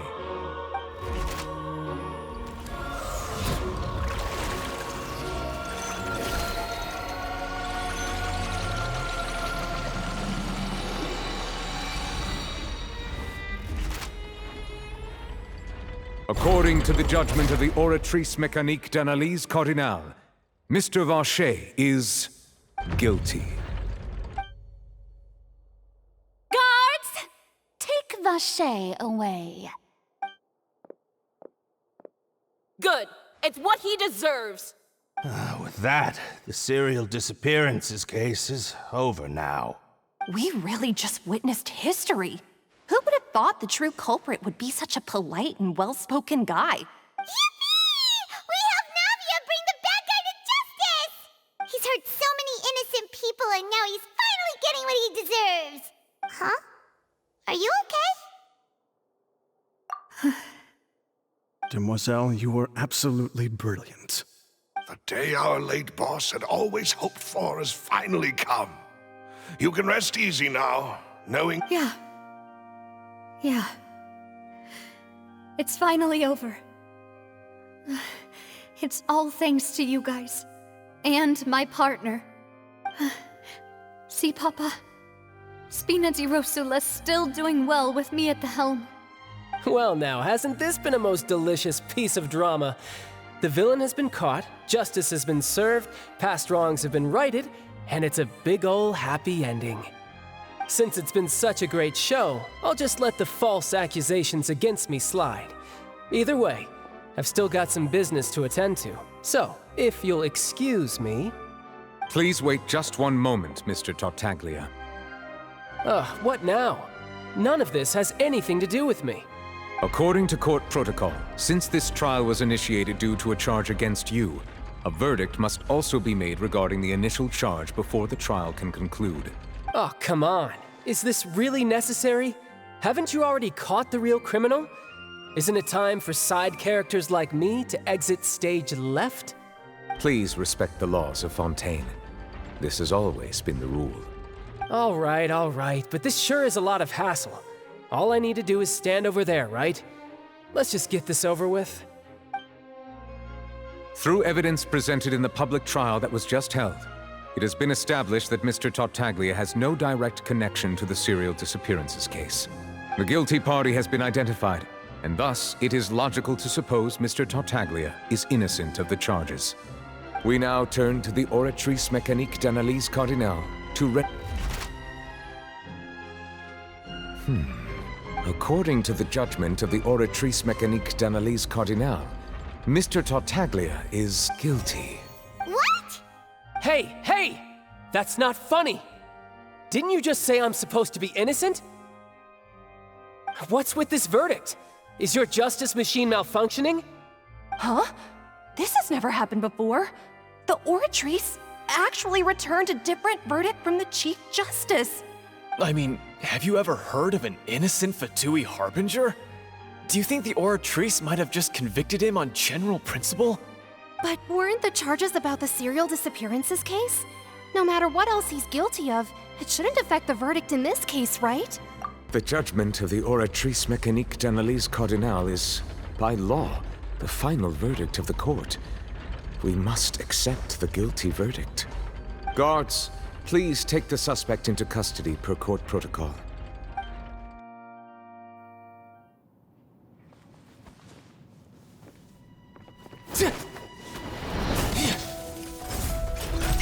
So this is how justice is done in Fontaine. What a joke. You've got your rules. Well, I've got mine too!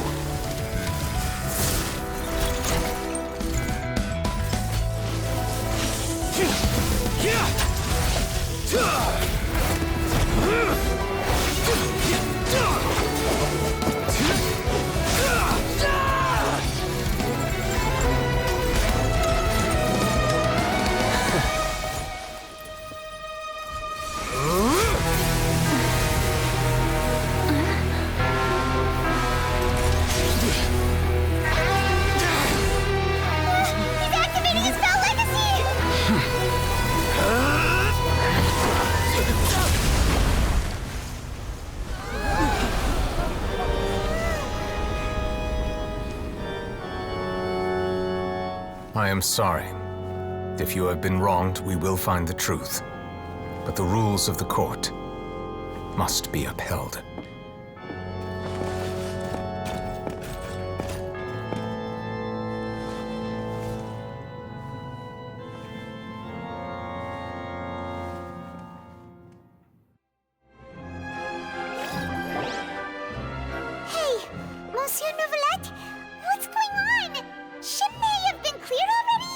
Apologies. This is also the first time I've encountered such a situation. However, according to the rules established at the conception of Fontaine's court system, all I do is follow court procedure. As for why the Oratrice arrived at the conclusion it did, you should probably ask someone more knowledgeable than me. Why are you looking at me? I had nothing to do with it! I don't know what happened there either! Hey, stop staring at me! What does Lady Verena mean by that? She says she has no idea either, but that's impossible. Didn't she create the Oratrice herself? Yeah, so are the verdicts reliable or not? Can results like this really be called justice? My dearest citizens, did you really think we'd allow an incorrect verdict to be handed out in this court? Did you really believe that the judgment could be mistaken or be the result of some sort of random mishap? Don't tell me. You thought even I had been blindsided by the Oratrice's result. But the way she looked just now, it was pretty obvious she had no idea what was going on. However, given the state of things, I shall give you an explanation. Everything that just took place, including my supposed shock and bafflement, and, of course, for every performance there is a script. Everything has unfolded exactly as I expected from the very beginning. As the embodiment of the very concept of justice, if you thought Child had nothing to do with the serial disappearances case, it is only because you've been blinded by the superficial appearance of innocence. Everything he's done, not to mention the danger he poses, are beyond ordinary comprehension and completely unforgivable. All shall be revealed in time. You will come to understand my noble intentions, as well as the absolute correctness of the Oratrice's verdict. Now, having said that, although I hate to leave things hanging in suspense, it is now time for this performance to end. As the lead actress, I shall be the first to take my leave. Toodaloo! So she chose to make her escape after all, did she? So you're saying we shouldn't put much stock into what she just said? She probably just put on that performance to save face. As for the truth, it's unlikely that she actually has any idea. However, please be assured that I will continue to investigate this case in a personal capacity. Just as I promised, if the judgment has been incorrect, we will do our utmost to clear his name. All right. Even though we feel pretty badly for him, we'll take your word for it for now. After all, he's done plenty of bad stuff, so he should have known he'd go to prison someday, right?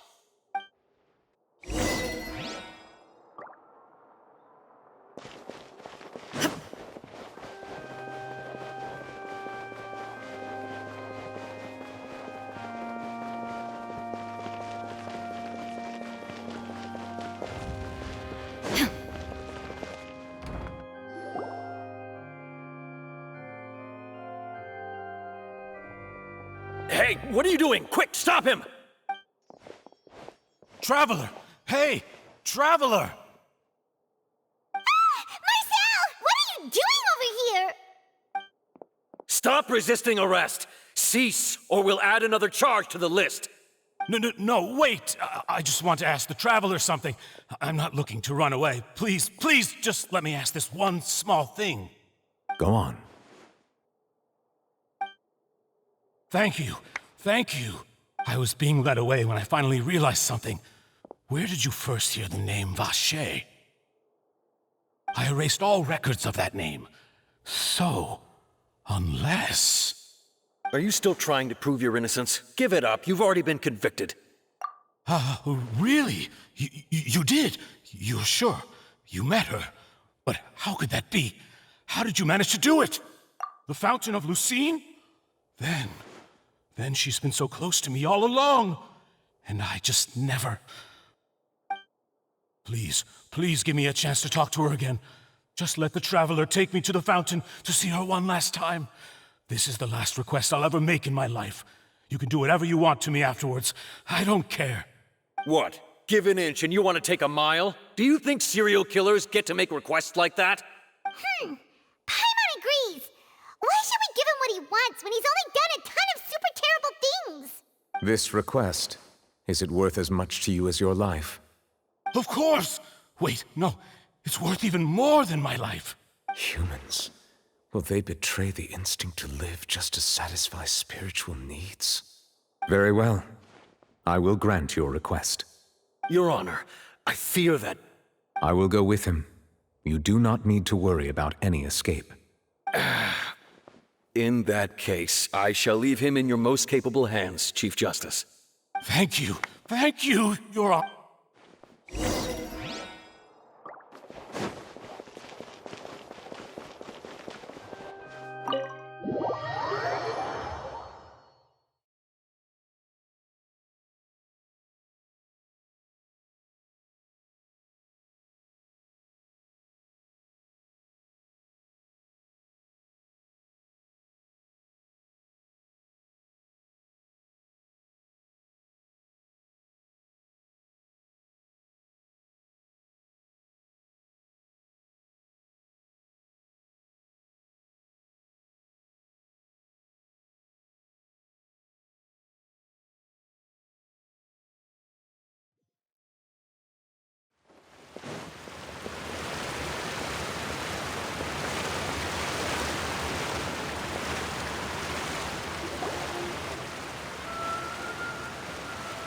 Is this the place? You said she's here, but what do I need to do to see her? Yeah, and even Paimon could hear her after drinking that thing. Didn't you just drink a lot of it on the stage as well? Oh, in that case... Vache! Ah! Yes, that's it! So you heard it too! Vignier, it's me! It's me, Vache! Vache? Vache! I'm here! I'm here! Where are you, Vignier? I'm coming for you. Hey, wait! Be careful! Hey, what? Vignier, is that you? It's me, Vache! Vignier! Vache? Why did you come? Didn't I say? You don't need to look for me. You look a lot older than I remember. How long has it been? It's been more than 20 years. I've suffered for over 20 years since the day you left. All this time, only the thought of bringing you back has kept me alive. Nothing else mattered to me. I must be dreaming. Who would have thought I'd get the chance to tell you all of my feelings like this? Vignier, you are my everything. I really don't know how I could live without you. But Vache, if you ask me, this world would be better off without you. What are you saying? If not for you, I would have finished my law degree and probably become a top-tier attorney one day. If not for you, I would have continued to pursue my love of the arts, and my works would have been displayed in the Palais Mermonia itself. If not for you, I would at least have been able to take care of my mother. And she would not have grown old and died alone, with nothing but the tears on her cheeks. It's all because of your selfishness, Vache. It's all because of you. You... Wait, you are not Vignier. Who are you? You're right. I am not Vignier. I am the sacrifices. Every woman who died by your hand, as our bodies dissolved, our consciousnesses flowed back to the primordial sea. Our thoughts circulated endlessly within the primordial sea, and we were no longer individuals. But I'm Cressy. I'm Lemony. I'm Azine. The only one I am not is Vignier. Why? But then, where is Vignier? She doesn't want to see you anymore. Every tendril of her consciousness is avoiding you. This is what you get for your selfishness. Your selfishness robbed us of our lives and our futures. You said time and time again that you'd do any and everything for her. But did you ever consider whether she'd want to see you do the things that you did? If she would despise you for what you became?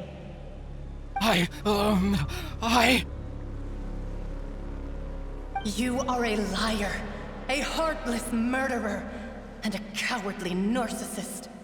The only thing you are not is Vigniere's beloved. From the moment your first victim died and her consciousness merged with Vigniere's, she has had nothing but pure hatred for you.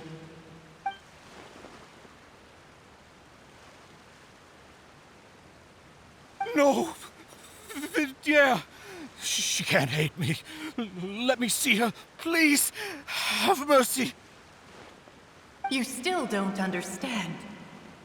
When I said don't look for me, that came from the real Vigniere. She really doesn't want to see you anymore. But on top of that, she also said that because it's her final drop of pity for you.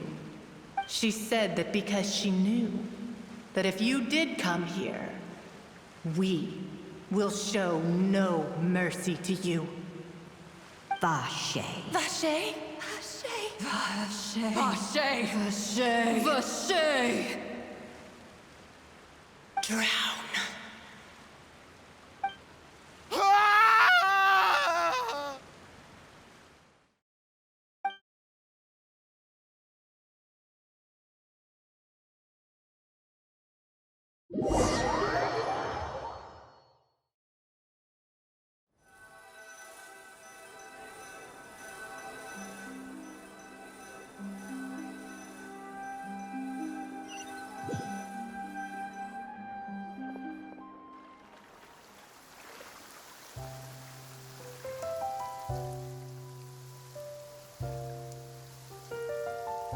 Finally, we have some time to do shopping. Gosh, it's really been a long time since we've been able to relax. Well met, partner. I knew something great was going to happen when I woke up in such a good mood today. Even this weather can't put a damper on the demoiselle's mood. It's a pleasure to see you both again. Oh, hey, Navia! It's been a few days. Paimon's already started to miss you. Oh, now that I believe. I'm easy to work with and always bring home the bacon. Who wouldn't treasure having a partner like me? Sounds like you're really enjoying life these days, Navia. What have you been busy with since the trial? It's just been one thing after the other. I've been making non-stop trips between Poisson and the court since then. Everyone from Spina di Rosula organized a memorial for my father. We never held a memorial when he first died, since everyone knew that even if we held one back then, no one was going to come. This time, though, everyone in Poisson, and even many people from the court, all attended. So his name's definitely been cleared now. That's what we like to hear. It's been the dearest wish of Demoiselle all along. That blasted stubborn fool. I was right to put my faith in him. I'm so glad I didn't give up on the case all those years ago. Oh, by the way, I ran into Charlotte just after I left the memorial service. Well, maybe it'd be more accurate to say I knew she would be there. Huh? So you know Charlotte too? The Charlotte? Journalist from the Steambird? Yeah, way back when I first became the president of the Spina di Rosula, she was all over me. I believe the story was called The True Heart of Darkness, Secret Tales of the Yellow Rose. To be fair, though, it was a really flattering feature. So, we've been on pretty good terms ever since. She was trying to lean on our friendship to get me to do an exclusive piece on the serial disappearances case. Oh yeah, she told us about that. She's always been super interested in that case, so now her wish has finally come true too. Anyway, I told her to make sure that when she writes about you guys entering the opera house with the critical evidence... Now that's another thing to look forward to. We trust Charlotte's skills with a pen for sure. Oh, and in other news, I also took Clarand out for a meal. Oh, are you two on better terms now? While you were investigating Vache's headquarters, Clarand gave testimony on my father's behalf. It was thanks to her that we were able to turn the tide. I wanted to thank her. I mean, there's also no point in being awkward all the time, so we took the chance to reconcile with each other. Oh, that's great! Paimon also thought Clarand wasn't actually a bad person. It's always good to have more friends. Anyway, now that the case has finally been solved, perhaps it will slowly begin to fade from the public consciousness. Oh, actually, there's still one last thing I need to do. What is it? I should pay a visit to my father's grave and tell him the truth of what happened. And on top of that, just how much people still look up to him. That includes me. Miss Navia. Indeed. We want to go too! We also think Callus is a really admirable person. Sure thing. I'd like you two to share the moment with me. After all, without you, there might not have been such a positive ending. And in that case, everyone, let's be off. Considering the recent weather, we'll be lucky if we can reach Poisson before dark. Yeah, you're right. It's been raining non-stop for a few days now.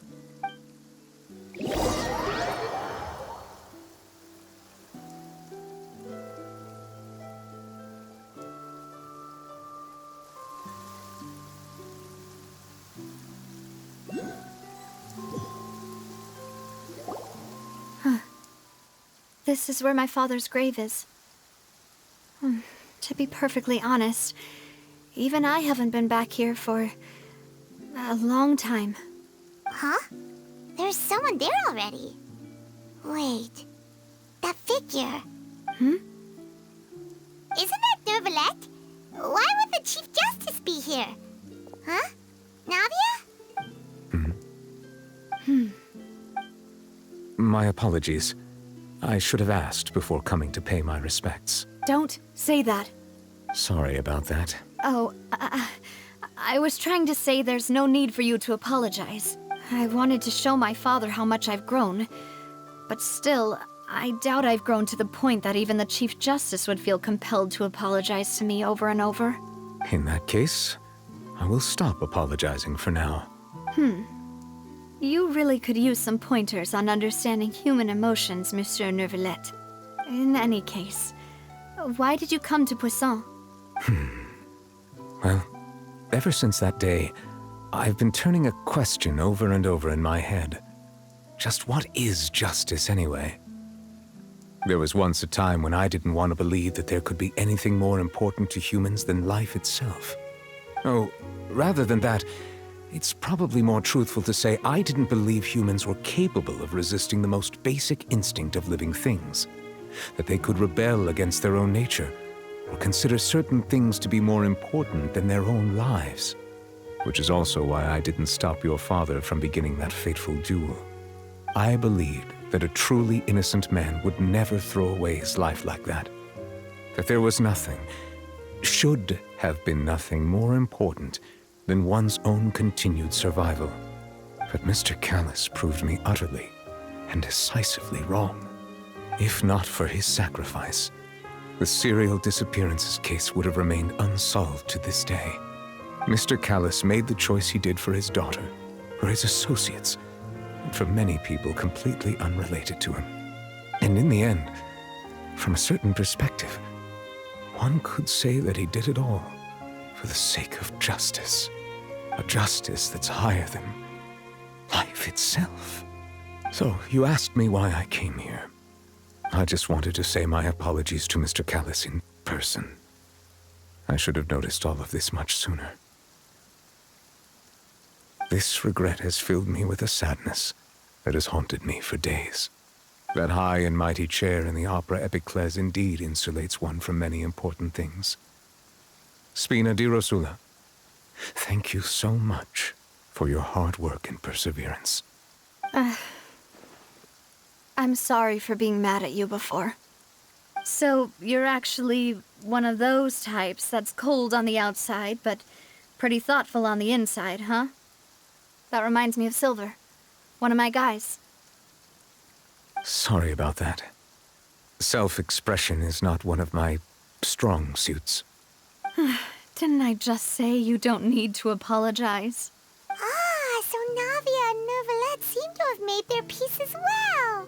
Let's not disturb them for now. We can wait till after they're done.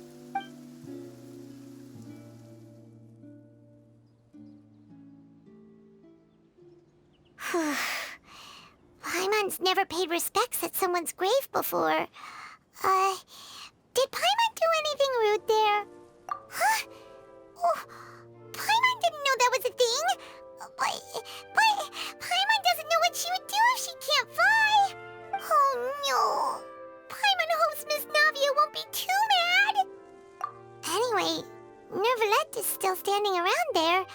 It's not often that we can catch him alone like this, so why don't we go talk to him for a bit?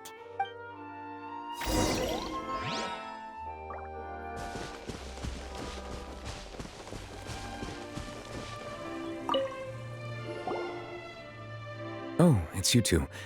Did Miss Navia invite you to come pay your respects to her father? Mm-hmm. We ran into Navia on the streets today, so we just followed her here. I see, I see. Then is there something that I can help you with? Well, it's pretty hard to run into you like this since you're usually super busy. So we figured we could try to ask you a few questions. Please feel free. Though outsiders, you helped us solve one of the greatest mysteries in Fontaine, and it would be my pleasure to return the favor.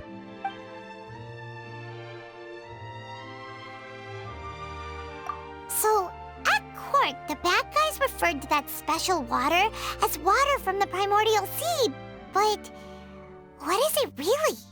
Truthfully, that name is already quite accurate. I can only surmise that Vacher and his ilk only learned of its nature and existence after extensive research. There used to be a special sea on the surface of this planet. The nature of its seawater was rather different from that of the sea we know today. Most of Tevat's life forms were first born in that special sea. You could say it nurtured much of the life on this planet. Huh. So it really was where everything began. It makes sense to call it primordial then. But today, the primordial sea no longer exists on the planet's surface. What Vacher discovered must have been some kind of special case, or a remnant from a truly ancient age. Huh. So that's how it is. Oh, you really know everything, Monsieur Neuvillette. But if that's the case, then why would people, at least people from Fontaine, dissolve in that kind of water? Indeed. Why would the primordial sea, which was known to engender and nurture life, suddenly reverse itself and devour life instead? To be frank, that also doesn't match my understanding of this world and its laws. There must still be some unknown secrets around the people of this land. Is there anything else you'd like to ask me about?